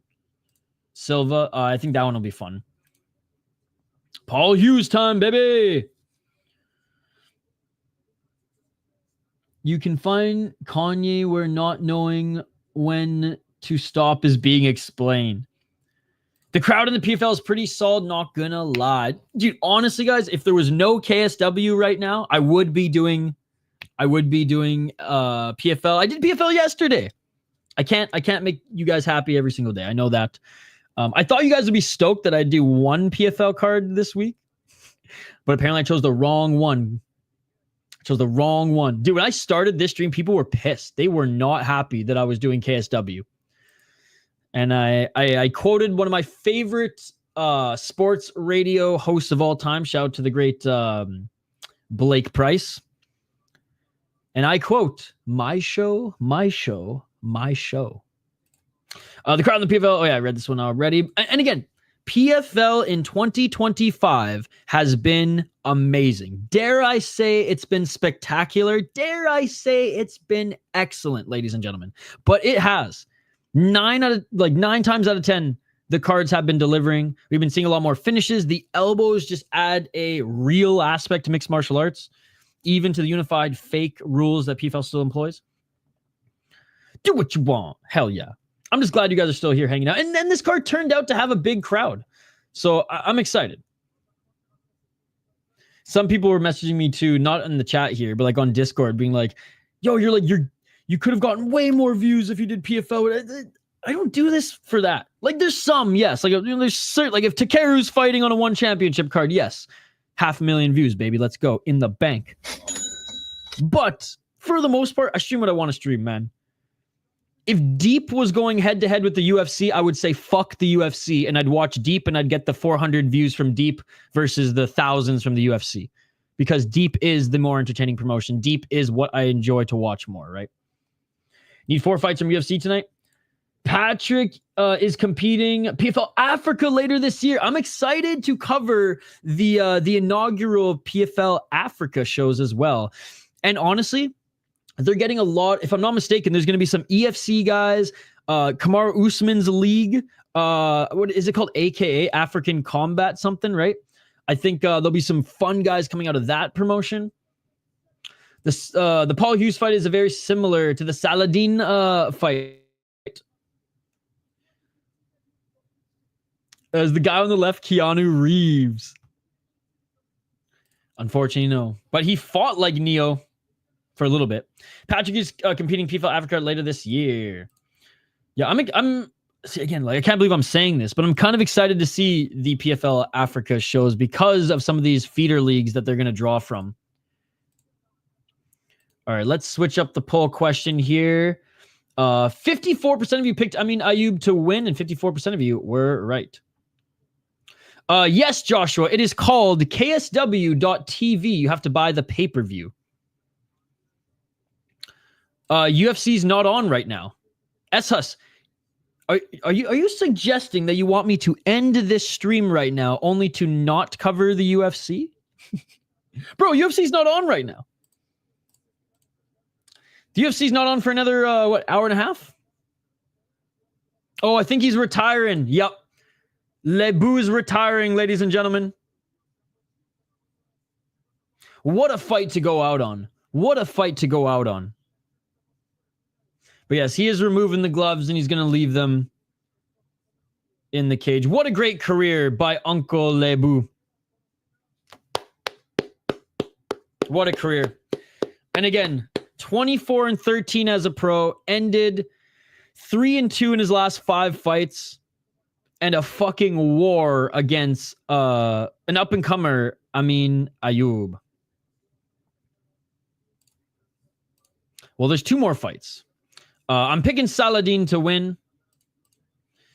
Janikowski's been kind of shit in the bed lately, but having said that, Zerhouni's not the greatest fighter, but he's been on a little bit of a run, so this one's going to be an interesting one. Gets to retire in his own country, which is pretty cool. In France as well, yep. Very cool. And a very good fight. Definitely fight of the day so far. Again, and I haven't watched PFL, so fight of this card, fight of the night so far. Fuck yeah, Sean. Hughes already with the KO? No way. Let's go. Dude, he's so good. He's so good. I can't believe I doubted him against freaking AJ McKee. I can't believe I doubted him against Usman. You see more the Poland guy? In this next one... Ole, ole. Hey, what's up, Roy Soul? Yo, what kind of YouTube channel do you have? Can I give you a shout out? Look, Roy Soul wants to call me a clown, but I'm going to show him some love. Guys, go subscribe to this guy's channel. Let's help him out here. Dirty Bird. Love the Dirty Bird. Dirty Bird Players. Shout out to this guy. What a beauty. Go subscribe to his channel. He may be a clown, but he has a good YouTube channel. Easy. Let's go Salahdine. Easy money for Paul Hughes. Guys, go subscribe to this clown's YouTube channel. He's trying to get some laughs out of you. Subscribe to his channel. All right. Co-main event coming up, guys. Co-main event coming up here. And we have some middleweights before the lightweight title fight. And again, Salahdine tried to become triple champ, but he's not big enough to be 170. And he didn't get knocked out, but he got controlled up against the cage for pretty much every single round. Thank you, sir. Yeah, fuck you, clown. I'm just kidding, Rose Soul. Roy Soul came in here, tried to clown around, but hopefully we got you a few new subscribers. It's Face Off OG and Animal Mints, their blue phenotype. I don't even know what the fuck you're talking about at this point. 1 punch KO from Hughes. 42nd KO by Paul Hughes. Let's go. Fair play, Paul. Crisp, clean, Ireland. What's up, John O'Sullivan? Good to see you, my man. My Irish brother. Good to see you. Good to see you. Okay, dude, we actually got some good KSW cards coming up here. Obviously, the big one, Warsek versus Phil DeFree, but that one is not for a few months. I think that one's in July or June. KSW 10. Oh, no, never mind. It's 107. Never mind. They're showing the preview for 108 here. I was getting 108 and 107 mixed up. So 107 is the next big fight, and that is going to be... Wow, June 14th. June 14th, the greatest heavyweight on the planet, Phil DeFree, is looking to defend his title for the 12th time against Arkadiusz Rosek, which is going to be a fucking hell of a fight.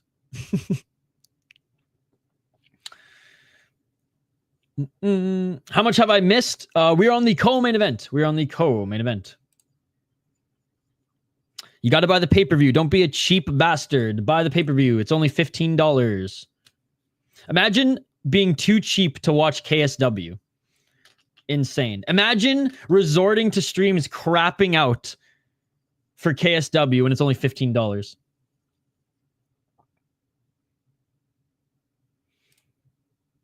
Like, Roy Soul is a famous YouTuber, and he would rather watch shit fucking crapping out streams than Hork over $15. I'm disappointed, Roy Soul.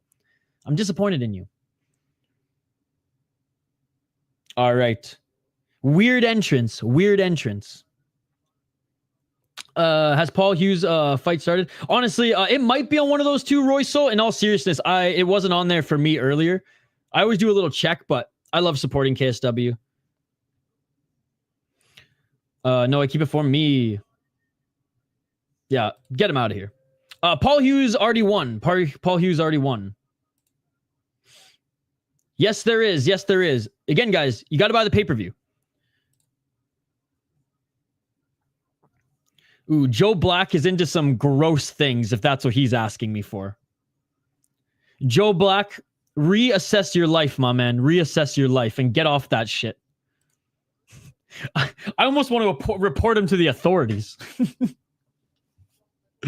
All right, next two fighters are making their walkouts. No panel buffer time here, ladies and gentlemen. No panel buffer time. We have Damian Janikowski versus Laïd Zerhouni, who is 14-9 as a pro, and the Frenchman's making his walkout now. Crowd going crazy. 14-9 as a pro, but a respectable 4-1 in his last 5 fights. He's coming in here as the favorite. As the favorite. 5 KO TKOs, 8 submissions. So he's 8 submission wins, but 6 submission losses. 1 decision. So does like to finish his opponents, which I do love, but he gets finished a lot, mainly via submissions. 3-1 in KSW, 0-1 in Bellator. Had a very good win at KSW 101 Le Classique back. I think that one was in Paris. Great win. Finished an 8-0 guy in the first round. Lost to Radoslav, who's a very good opponent, but he got knocked out in that one. Before then was on a good win streak where he fought some okay guys in KSW, getting his toes wet. but did have a good win in Hexagon where he won the belt there. He's competed in UAE Warriors, not against the best guys overall. And early in his career, yeah, crushed cans as he built up his resume. But when he did take that step up in competition, right, a little humbled early, and then just started to work on the things he needed to work on to beat a better competition. And honestly, he's looked his best in the last couple years. And it's going to be an interesting fight here going up against Damian Janikowski, who was so dominant for I shouldn't say so dominant, who was very dominant for a good chunk of time, but people have kind of figured him out. He's not as good of a striker as people thought. He does gas if you fight at a high pace and pressure him. And if he can't get the takedown, if he can't lay in prey, he's going to get cracked. Now, sometimes he's gotten cracked and was still able to get the takedown, was still able to employ his game. But we saw in the last fight against Kacprzak fucked him up, dude. Fucked him up. Paulek didn't fuck him up as much, but handedly beat him, right? Janikowski, 10-7. 5 KO TKO, 1 submission, 4 decisions, 9-7 in KSW. And again, earned the right to fight Paulek for the title. And I believe that was his second time fighting him, and Paulek beat him yet again. Beat Romanowski, beat Kesik, beat Kubizin to get the title, but a 1-0 guy, man, in high league. 13-3 guy, I will say this was a very good win. The finishes in which he's involved in KSW are the ones on his ass, right? Like he got TKO'd against Kacprzak, and all his other fights in KSW have gone decision. So personally, I'm not impressed by your performance. I'm not impressed by his performance. His first run in KSW after the Olympics was good. He beat some decent guys, Bati, Tony Giles. But for the most part, he's been very hit and miss. If he can employ his wrestling game plan and get to the ground and pound, he will win. If he goes against a really shitty striker, he will win. If he goes up against a well-rounded title contender or champion at this level, he is going to lose. Having said all that, this one's tough for me, man. I like the size advantage. I like that he is a little bit more well-rounded, however, not as good of a wrestler. I'm not scared of Janikowski's jiu-jitsu, though, in this one, or his striking, so I am going to go with the Frenchman. I am going to go with the favorite here. Let's see if sorry about that. Let's see if Janikowski can get back in the win column, can get back to employing his game. But Zerhouni is just a little too tall, lanky, and a little bit more dangerous, in my opinion. Yo, Mo Pete's, thank you so much for the $2. Big Paul Hughes KO. Let's go, Salahdine. And please, next time, don't put links in those because I won't give you a shout out because now my stream is at risk for being dinged after the live ends. So if that's the case, thank you for the donation. If the stream disappears after, that is why. So please, whoops, and I clicked it again like an idiot. Please don't do that ever again. Not an easy fight for Laïd. I bought the pay-per-view. We might have an intermission between the co-main and main event. Thanks you again for the donation, Mo Pete, but please don't write links in the donation thing. Because next time I'm just going to ignore it, and I don't want to be a dick. I thought Top Boy was going to smash him on the ground. Didn't even get there. Caught early against Laïd. All right, round one, ladies and gentlemen. But I appreciate you trying to help out. And thank you so much for the donation. You did not have to do that. I'm just glad you're here. I'm just glad you're hanging out. All right. Round one, ladies and gentlemen. YouTube AI, they ain't stupid. They ain't stupid, brother. 4 minutes and 38 seconds. Left by Janikowski. $15. This is the co-main event, yes. But again, don't sweat it. Don't sweat it. Just don't do it next time. That's all. 4 minutes and 23 seconds. Right hand by Zerhouni. Already piecing up Janikowski here. Oh, Janikowski's bleeding under his right eye. 4 minutes and 12 seconds. Oh, a nice takedown by Janikowski. Mo Pete, how's your day going, buddy? I know Paul Hughes, big win, raised your spirits. Oh, a nice knee to the head by Janikowski. And Zerhouni back up to his feet. So far, Zerhouni, but Janikowski got the takedown and just landed a 1-2.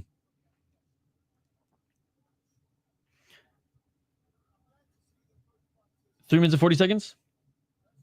Straight left by Zerhouni. Oh, a nice right hand by Janikowski. Oh, Janikowski a little bit wobbled there. Janikowski, he's stanky leg. Janikowski's wobbling. Zerhouni smells blood. Oh, big shot by Zerhouni. He stuffed the takedown. Janikowski, man. He's just too much of a one-trick pony. He just got tagged. Left hook by Zerhouni. Right by Zerhouni. And Zerhouni, right hand drops Janikowski. It is all over. It is all over. It is all over. The Polish fighters can barely buy a win here today. KSW.TV, buy the pay-per-view. You cheap-ass motherfuckers. Bulldozer. He absolutely murked them, ladies and gentlemen. 15-9 now. Absolutely destroyed him on the feet. Absolutely destroyed him on the feet. Let's go, man. Bet is through.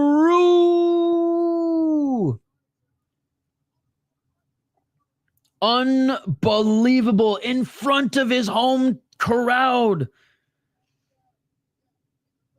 Great win by Zerhouni. Honestly, like he's entering, or he hasn't. He's in his prime right now, and he's looked so much better at this stage of his career than he did earlier. My man couldn't find this stream, so came here. Love the commentary, brother. Keep up the energy. Hell yeah, always, brother. We'll be doing UFC after this as well. Zerhouni a gagné. Zerhouni a gagné TKO. Knockout. Premier round. Yeah, I always just buy the KSW pay-per-views. They are $15, less than a fucking McDonald's combo these days. Less than a fast food combo. Yo, no way. Young vibes. I don't know what this currency is, but thank you so much. Young vibes. Yo, shout out to everybody donating here today as well. We got Mo Pete with the $2. We got Young Vibes with the 40-something. Rupees, I'm not sure. Amberly re-upping her membership. Ben with the $6 donation as well. You guys are far too kind. Perfect. Great card. De rien. I'm picking Aldo. Although the weight miss is a little concerning, I still think Zahabi only really has one path to victory, and that is wrestle fucking clinch, and I don't think he'll be able to Marab him or Bautista him. Okay, so 40 rock. Thank you so much for the 40 rock. Someone has donated rock to me before. He opened his plus money as well. Thought he would end up doing this size and length just too much. Fantastic evolution. Yes, I love this comment. Exactly. Because he used to be kind of hit and miss. You didn't know which Zerhouni you were going to see. Fuck, man. He looked good in this one. I think it goes the distance. I think if it ends in a finish, it's Zahabi cracking him, but I don't think Zahabi's going to crack him. I think he's going to try. I think Aldo's going to outstrike him. And I think Zahabi's going to have to depend on his grappling. And just like, because the way to beat Aldo is there. If he overcommits and you crack him with a counter, Conor McGregor style, which Aldo doesn't do anymore, and just pinning him up against the cage. That's the only way you're going to beat Aldo. I don't know if Zahabi is strong enough to Bautista him, is strong enough to Marab him. Team Baliz represent. What is up next? The main event. We still might have a little bit of an intermission, but hopefully not. It's a smaller card, so I thought they'd maybe try to extend the time a little bit, but so far, so good. So far, so good.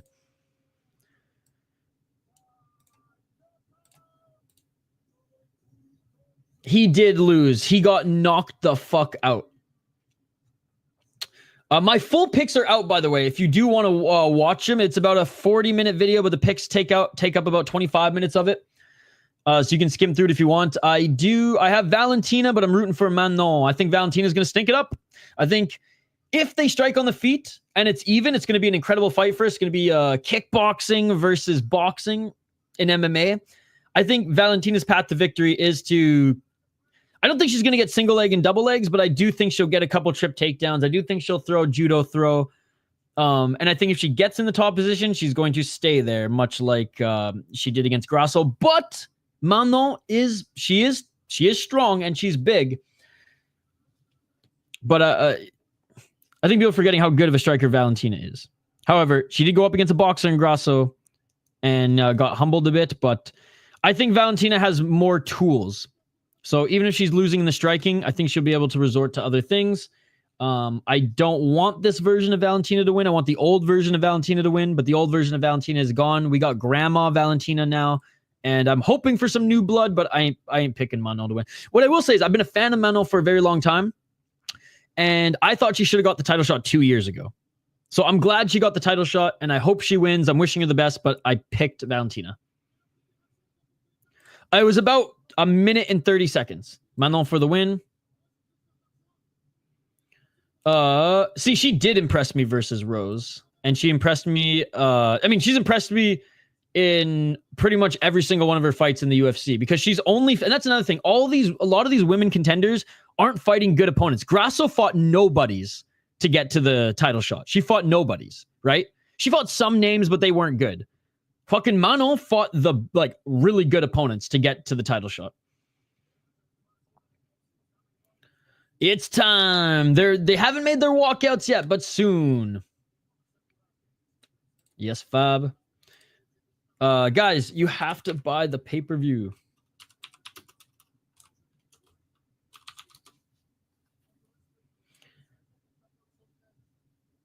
All right, so they're still interviewing Zerhouni right now. He's still in the cage. But we'll get to this next one here in a moment, guys. And again, this was supposed to be Marcin Held against Salahdine, as Marcin Held has put together a good little win streak to get himself back into title contention. And I do like Marcin Held. I thought Salahdine was going to beat him even if he did make it. And despite the golden boy, Marian Ziółkowski being a very well-respected fighter, being a former KSW champ, being 4-1 in his last 5, the odds on this one are absolutely bonkers. Salahdine is up to minus 4,000 on Bet Online, minus 3,300 on Bovada, minus 1,000 on MyBookie, minus 3,000 on Bet USA. I do not think he should be that much of a favorite. Do I think he should be the favorite? Hell, even like a minus 700? Sure. I hate seeing boxing odds in MMA. It's fucking disgusting. I don't care if he gets one punch knocked out. Janikowski was a plus 100 for fuck's sakes, all right? Absolute disrespect for Marian Ziółkowski. It's not like he took the fight yesterday, okay? If he took the fight yesterday, I get it. Is he past his prime? Sure. Is he still a good opponent? a little subtle scroll back up there. Yes. 6 KO TKOs, 13 submissions. I think the thing is, the bettors, Vegas, the odds, don't even expect him to take it to the ground where he's most dangerous. And I respect that and I understand that, but I just think it's such a fucking slap in the face. And I piss on these odds. I fucking spit on these odds, ladies and gentlemen. Fucking disgusting. 6-3 in KSW, 14-3 in Professional Liga MMA. All right. And 2-2 in FEN. Man, just a couple years ago, he was champ and he was defending the title against good competition. And suddenly, bro, he was preparing for a fight. He was supposed to fight Guih or Guih on this card. And people are saying he's plus 1,600. Again, Salahdine is one of the best, one of my favorite fighters outside the UFC. I am picking Salahdine to win. I said Salahdine was one of my locks of the weekend, and I don't give locks often. But this is fucking disgusting, ladies and gentlemen. Fucking disgusting. Almost as disgusting as not allowing soccer kicks in the UFC. Regardless, glad that he stepped up Obviously, title shot, he's going to step up. Salahdine should be able to finish him on the feet, should be able to do more damage to him in the clinch, and I really don't think Salahdine is going to allow him to take him to the ground to exercise that submission ability. So I got Salahdine winning probably before it goes the distance. First or second round, third latest. But if it does go the distance, these odds makers need to be put down. That's all I'm saying. That's all I'm saying. Let me know your picks in the live chat, guys. Let me know your pick in the live chat. Janikowski lost because I bet on the anthem time. Is the pink dude KSW Dana? No. KSW Dana looks like a fucking rock star. How do you think Salahdine would hold up in the UFC? Can you see him beating any top 10 guys? In what division? Right? He's a 2-division champ. He's 145, 155, and he fought for 170 and he lost. But he lost via unanimous decision to freaking Adrian Bartoszynski. And Adrian Bartoszynski is a bad man. Not a bad fighter, like a terrifying fighter. He's very good. So I think Salahdine would 100% compete. The UFC actually tried to bring him over twice. He turned down 2 UFC deals because KSW pays him more. As discussing his Canada card, no foot stomp, straight lame. That is straight lame, I will say. That is straight lame. I'm on Marian. The line is too wide. Atta boy AP. See, I fucking love AP over here. Salahdine split decision. Thoughts? I don't think it will be a split decision, but if it is, fucking rights. Marian's getting way too much disrespect, and the odds makers need to be put down like dogs, or like stray dogs. Like 6 stray dogs that have attacked people. Jesus, I'm going to get fucking canceled soon here. 155, I think he'll do great. And never Salahdine round 2 to be fair. KSW's paying him a bag. Marian was the 155 champ. He was meant to face Salahdine for double champ status when Salahdine moved up to lightweight, but Marian got a bad injury, had to vacate the title, so this is the real title fight. Okay. There you go. There you go. Oui, il a gagné premier round knockout. Okay, activate. Like, am I blowing this out of proportion? Like, is this incredibly disrespectful? Like, I know how good Salahdine is. I've watched like 10 plus of his fights, right? I've seen every single one of his fights in KSW. And a few others. Is this not disrespectful? I get maybe coming off injury and layoff. I get it. But still. I just hate seeing boxing odds in mixed martial arts. It was a masterclass. He is a plus 1,600 on Bet Online, plus 1,200 on Bovada, plus 1,300 on Bet US. Oui, je parle français. Je suis canadienne et en école, j'ai parlé dans une French immersion program. So, mon mère et frère parlent anglais, mais je parle français parce que toute mon école, j'ai parlé primary, high school, it was all in fucking French. Tabarnak de calice. What about Lebout? He lost and retired, but put up a great fight. A dream fight for me outside the UFCs is Salahdine versus Kieta. That would be one of the highest level fights outside the UFC. Dude, the best from Germany against the best from France. That would be amazing. It's very disrespectful, but since Marian came back from injury, he's looked worse, and Salahdine got better. Either way, I don't think anyone should be that wide. I bought the pay-per-view, guys.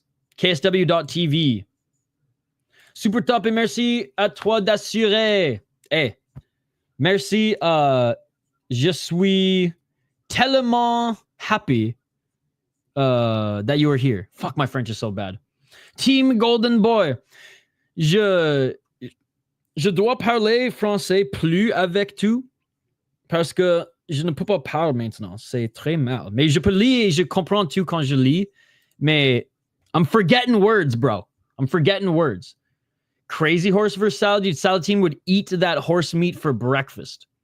fucking fry them, boil them, put them in a stew. It doesn't matter. Why do you want to kill Crazy Horse, Sean? I thought you liked Crazy Horse. Meh. C'est pas très bien. Lebout losing a good fight against Ayoub. He retires from a fight. Gloves on the floor. A very good speech. By the way, shout out to this guy's KSW suit jacket. They'll never start the main event? What do you mean? They're starting it right now. Dude, KSW's pacing has been amazing today, Baby Sharp. What are you talking about? They didn't even do an intermission. So I disagree. I think their pacing has been incredible today. Way better than usual. And it's not like their pacing is ever really bad. They just usually sneak in like a random interview or an intermission or like a panel discussion here and there. And it's like, fuck, man, without any warning, you're doing this now. But no, I think this card has been very well paced. He's going on a worldwide ass whooping retirement tour. Well, then let's not put him against Salahdine. Let's put him against someone who he can whoop ass against. Je fais le type qui parle anglais or qui parle English. J'espère que ça va marcher au moins. Oui. Si tu en chat, juste parle français avec moi, ça va aider moi aussi. I jinxed it. I had enough time to go mess in the garden in between fights. Hey, well, that's not too bad then. That's not too bad. Paul Hughes is the future of MMA. I cannot wait for him to come over to the UFC. Actually, fuck that. I hope KSW signs him. The UFC doesn't deserve him. So what's next for Salahdine if he wins? The next guy up. He's under contract for He's not leaving KSW anytime soon. I think he has, 2 more fights left on his deal? 2 or 3 more fights left on his deal? People forget he whooped KJ Noons and is 1-21 in his last 22 fights. Dude, I love Crazy Horse. UFC 12-12, right? Fuck that shit. He's making hundreds of thousands and sponsors in KSW. It does, but they allow steroids, so I accept that. I accept them. They do some cards where they allow superior rule set. The KSW Epic shows in particular. If they pay him, he's turned them down twice because they're not paying him enough. Why doesn't the UFC deserve Hughes? Fucking UFC, boring ass UFC. Nah, bro, let's put Hughes in an organization where we're going to see the best fights out of him. And those fights aren't going to be in the UFC. He's going to turn into Ian Gary and everyone's going to hate him soon because he's going to fight smart in the UFC. Not that he's not fighting smart now, but he's going to have to fight smarter to stay there in the UFC. And then everyone's going to turn on him because he's a good tactical fighter. No. Let's just put him in KSW. Let's put him in Octagon with a K. Pay him more than the UFC would ever have the balls to pay him, and let's see him dominate outside the UFC. Any promotion that doesn't have soccer kicks, knees to grounded opponents, stomps is fake MMA in my opinion. Only Ryzen, Black Combat, and Deep have real rules. Who was the guy released from UFC that had 2 fights left recently in the last few days? I have no idea, dude. Everyone's getting released from the UFC left, right, and center. Yeah, so soccer. So not allowing soccer kicks, stomps, and knees to grounded opponents is fake MMA. I bought the pay-per-view. No. It's real MMA. No. I know you guys are going to make fun of me, and that's fine. Take your jabs, but you guys are wrong. Okay, this isn't like a Isha biasing. You guys are wrong. Mixed martial arts that doesn't have all the rules in mixed martial arts is by definition fake MMA. It's closer to the WWE than it is real fighting. We don't cap the amount of shots that you can take in basketball. See, the UFC and North American mixed martial arts, I don't want to pin it all on the UFC. It's the North American commissions, right? Overall. They don't only allow three-point shots in basketball. They don't only allow one team to be on offense an entire half in the NFL. They don't allow only a cap of 3 shots per half in soccer. That is what the North American commissions and the unified rules are doing to MMA. They are capping the sport. They hate our fans. They hate the fans, and they want to produce an inferior product. Ryzen, Deep, Black Combat, Grachin, KSW at times, they actually care about the fans. They actually care about real fighting, and they aren't watering down and making the sport a fucking joke. Because that's what it's become. And it's very, very sad, to be perfectly honest. So I will always preach for the superior rule set. Always. Because watering down the sport is ridiculous. However, I'm a junkie. I'm going to watch everything because just like smack junkies, you can't keep it out of your veins. Not even. Not even. How many deaths in Ryzen? Tell me. Tell me. I'm listening. I'm listening. There's been more deaths from people cutting weight than getting kicked in the face. Top 3 featherweights in this order. Salahdine, Razabali, Shadulaev, and Kieta. Dude, Ryzen wants to hold on to Shadulaev, by the way. Nope. No, I totally agree. Real MMA needs soccer kicks and knees to the ground of opponents 1,000%. Oh, I'm not blaming the UFC for that at all. That's not even what I'm talking about. Imagine a young fighter getting seriously concussed after being sock kicked repeatedly. I get where you're coming from, but there are regulations for a reason. Dude, literally, I watch it every single month. And guess what? Those fighters make quick turnarounds and come back and are just as fine as UFC fighters. And I will say this. I will argue with you and say one soccer kick to the head is way less damaging on the brain than repeated shots that extend the fight longer and multiple blows to the head. Right? That has been proven. I've read studies on that, right? That is fact. That's why one knockout in a boxing fight versus a 5-round fight where they're getting knocked down but not knocked out, or 5 rounds of getting beaten up is going to do more damage to your brain than the one big kick, right? That's why Japanese fighters who take more damage visually from us have longer careers. Again, these are facts, brother. These are facts. So watering down the sport is disgusting, and I will never support that. I will never support that. And if the UFC wants more knockouts, why are they watering down the sport and allowing the non-knockout lane to dominate? Superior rule set. See, exactly. And that wasn't even a soccer kick. That was a unified rule knee. Hell yeah, hell yeah. All right, guys, we're getting to the next fight. Sorry, I wasn't able to get through all the comments, but there's my Isha superior rule set rant of the day. I'll probably go off in the UFC as well, but we have a title fight here, and we have Connor Burks. I mean, Kutteladze, Guram reffing this one. I know once a month is not enough, but that's why we got deep. That would be a good convo to open. We didn't have Parnasse in the main event in a minute. 100%. 100%. Ryzen wants Razabali to defend his belt a couple more times before he leaves, and deservingly so. Let's go, Drip Syntax. Thank you so much for joining. $15. Round 1, ladies and gentlemen. Let's get it on. Getting knocked out is getting knocked out. It's not like a soccer kick is worse knockout than a vicious uppercut. Preach, Skatesman, preach. All right, guys, round 1, main event of the evening. Last fight on this card before we switch over to UFC in literally 1 hour. 4 minutes and 44 seconds on the clock here. Double champ, Salahdine Parnasse. In the black and gold gloves. Hey, let's go, Chris Cushman. How was your work day? You back home chilling now? Low kick by Salahdine.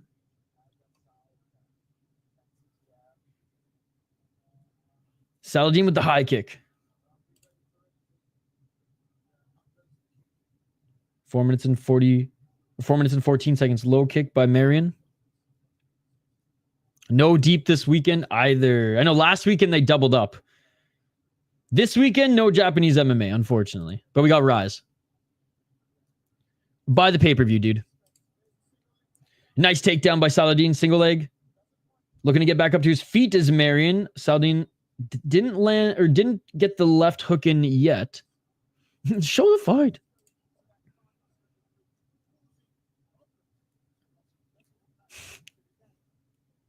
$337. But yeah, we were spoiled. We had, I think, 5 weeks in a row of deep, which was amazing. 327. Which I'm glad. Hopefully they sold a lot of tickets. 319. Salahdine looking to get that left hook in, and he does have it. Yeah, did you guys watch JCK this morning? Dude, JCK, in my opinion, is the best Chinese organization right now. It's already surpassed Wulin, Fang, and Kunlun. His knees are nasty indeed, and he's landing some knees to the side of Marian. 5 rounds if needed. Salahdine. Body lock, looking to try to drag Marian to the ground. I was asleep. Oh, nice left by Salahdine. That'd be hard for Ziółkowski. JCK. Oh, nice takedown by Salahdine right into half guard against Marian. He's landing some big shots. It's a Chinese promotion. Very, very good. Very, very good. Always like crazy spinning heel kick and like jumping knee knockouts. Salahdine still in the top position, but rolling and scrambling from the bottom here and looking to reverse. As Salahdine's kind of sitting on the chest of Marian, who's trying to get a back, who's trying to snatch his back. Hey, glad you made some good money today. Oh, hammer fist by Salahdine. Salahdine in side control. Salahdine with some right hands. Ziółkowski gives up his back to try to get back up to his feet. When is Jubilee fighting? Parnasse does have one of the weirdest losses of all time against Daniel Torres, right? Every fighter's got to lose once. I know he lost twice, but got to get that first loss. Anyway, Salahdine crawling up the back of Marian. We got our first backpack. Backpack. Yeah! 1 minute and 34 seconds. Salahdine. Friggin' spider monkey. Body triangle secured. Oh, and he slid off the back of Marian. Dude is a menace. I feel it's been a good work week for me too. We picking up hashtag Trump. He wants to finish in round 1.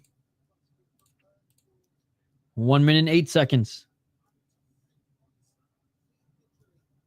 1:03 on the clock in this first round. Bro, Salahdine's going full Bartoszynski on Marian here. 50 seconds.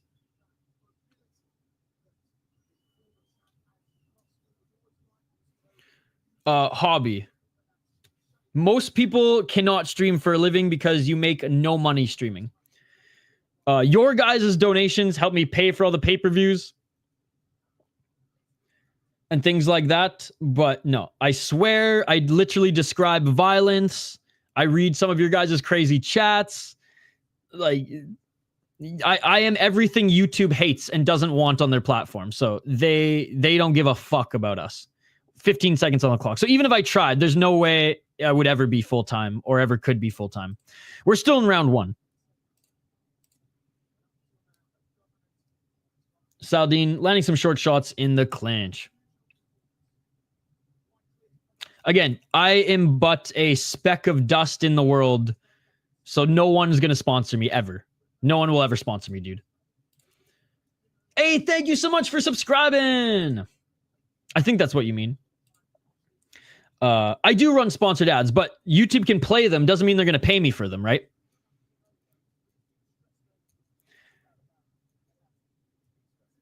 So they'll play ads for my audience, and those ads for this particular audience don't pay a lot out with YouTube, right? It's the PG ads that pay a lot. I want Marian to win. Dude.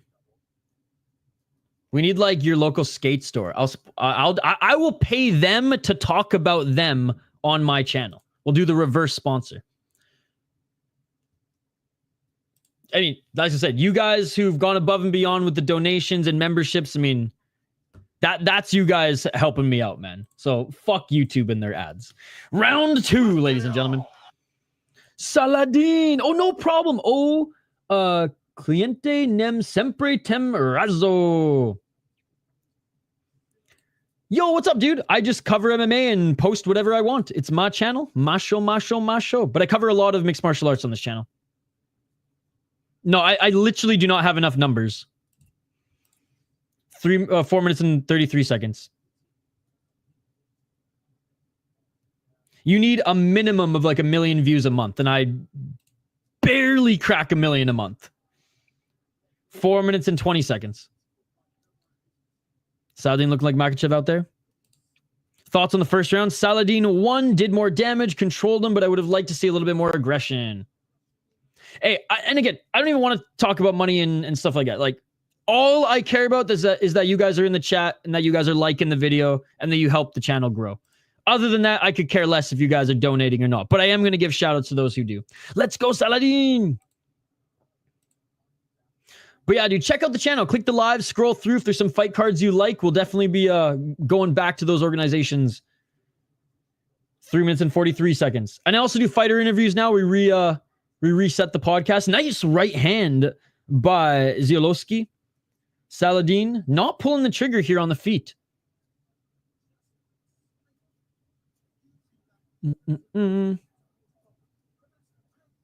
Wait, this is smelly fingers? Drip syntax? Bro, I didn't know this was 2 smelly fingers. What's up, dude? Calling out Idaho. I thought you guys buried the hatchet. Step back left by Salahdine. And what did Idaho do to Hank? I think Idaho gave Hank a mic in his channel. Just saying. 3 minutes and 3 seconds. I got your back, Idaho. I got your back. Hank, sign the fucking contract, Hank. Sign the fucking contract. 2 minutes and 57 seconds on the clock. Sign the fucking contract, Hank. I will fly Hank out to Tough Enough if he signs the contract. 2 minutes and 48 seconds. Trying to go for the takedown is Ziółkowski. Unable to get the takedown. They're back at center. Oh, yeah, dude. Like, I am not even a big UFC fan. Like, I respect it for being the NFL, the MLB, the Premier League of MMA. But my favorite fighters are not in the UFC. 2 minutes and 27 seconds on the clock. Weird that KSW is abbreviated in Polish, but match played in France. Interesting. Oh, no, wait. No. I understand what you're saying now. No, it is a Polish organization, but this card is in France, so it makes perfect sense. 2 minutes and 6 seconds on the clock. I'm literally giving you play-by-play. There's not much happening right now. Salahdine threw right hand, swing and a miss. They're more dancing than fighting right now. I got a lot of favorite fighters. Well, actually, I take that back. I don't really have any favorite fighters because I don't really care who wins or loses. But I like watching a few fighters for their styles. 1 minute and 46 seconds on the clock. Salahdine's game plan must have been to get the submission. And he's looking for the takedown. Double leg takedown and he gets it. Bam, oui. But KSW pays him more. Kwon Won Il is one of my favorite fighters outside the UFC right now. 1 minute and 22 seconds. He is controlling. He's in the top position in half guard, landing a nice right hand. Oh, Salahdine with some big shots. Big shots. Ziółkowski covering up and it is all over. Salahdine, ground and pound. Your first round. We were in the second round. But anyways, Salahdine, second round TKO. He got the takedown. He got into side control. Landed two big shots. And the golden boy, Ziółkowski, started to cover up. Salahdine gets on his feet and then just straight up starts hammering big shots from his feet to the grounded opponent. And it is all over, ladies and gentlemen. Execution. JJ all over. John Jones was the GOAT. Now he runs faster than Chelsea Chandler. I will say, John Jones is almost as good of a track star as Chelsea Chandler, the way he's been running from Tom Aspinall. Because that's illegal. Why don't you buy the pay-per-view, you cheap fuck? I'm just kidding. I'm glad you're here. But you should have just bought the pay-per-view. It's only $15. Let's go, let's go, let's go. People ask me why I can't show illegal content on YouTube in 2025 is the craziest thing ever, and it never gets old. Time out for being stupid. Shout out to Activated. Idaho, I loved you. Yo, Drip Syntax, is this too smelly? I just wish I knew it was you because I didn't get to do my, that. Only one Polish fighter won today. They stacked this card in heavy favorites for the French. Not even. The French they rose up to the occasion this year. Hey, ciao, buddy. Thank you so much for joining. All right, guys. Are you ready for this? I'm going to make my UFC stream live here. We got 45 minutes till UFC. And we're going to make it live.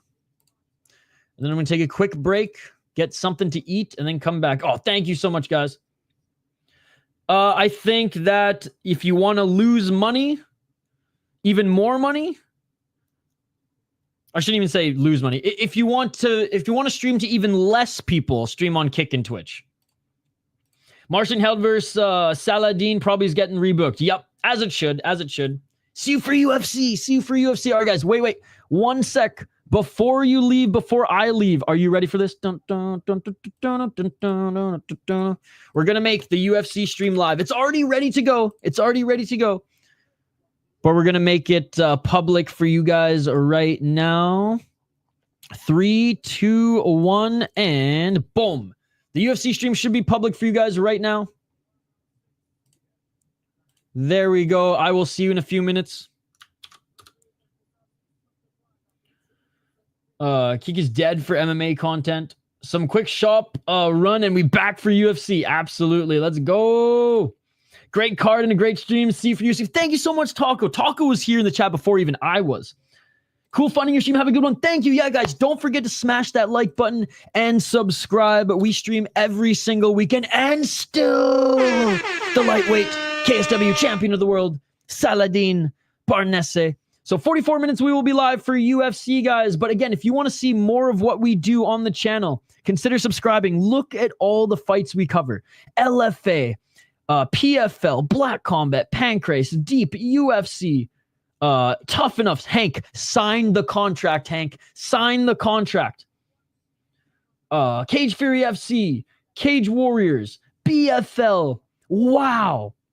We cover everything. Octagon, ladies and gentlemen. So consider subscribing, and we have other stuff that you guys can check out as well. Ryzen, UFC picks, MMA highlights. We just interviewed Ryan Cafaro, Eddie Alvarez, Frankie Edgar, Paul Felder, Zabit, Magomed Sharipov, and Claudia Gedalia's lead trainer and sparring partner when they were active in the UFC. And he's a beauty. He's a beauty.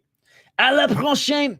Ben oui, mon ami. Ben oui. Thank you guys so much for joining. Smash that like button and subscribe, and we'll see you for UFC literally in 45 minutes. Click that link, like that link, and we'll see you in a little bit for UFC Canada.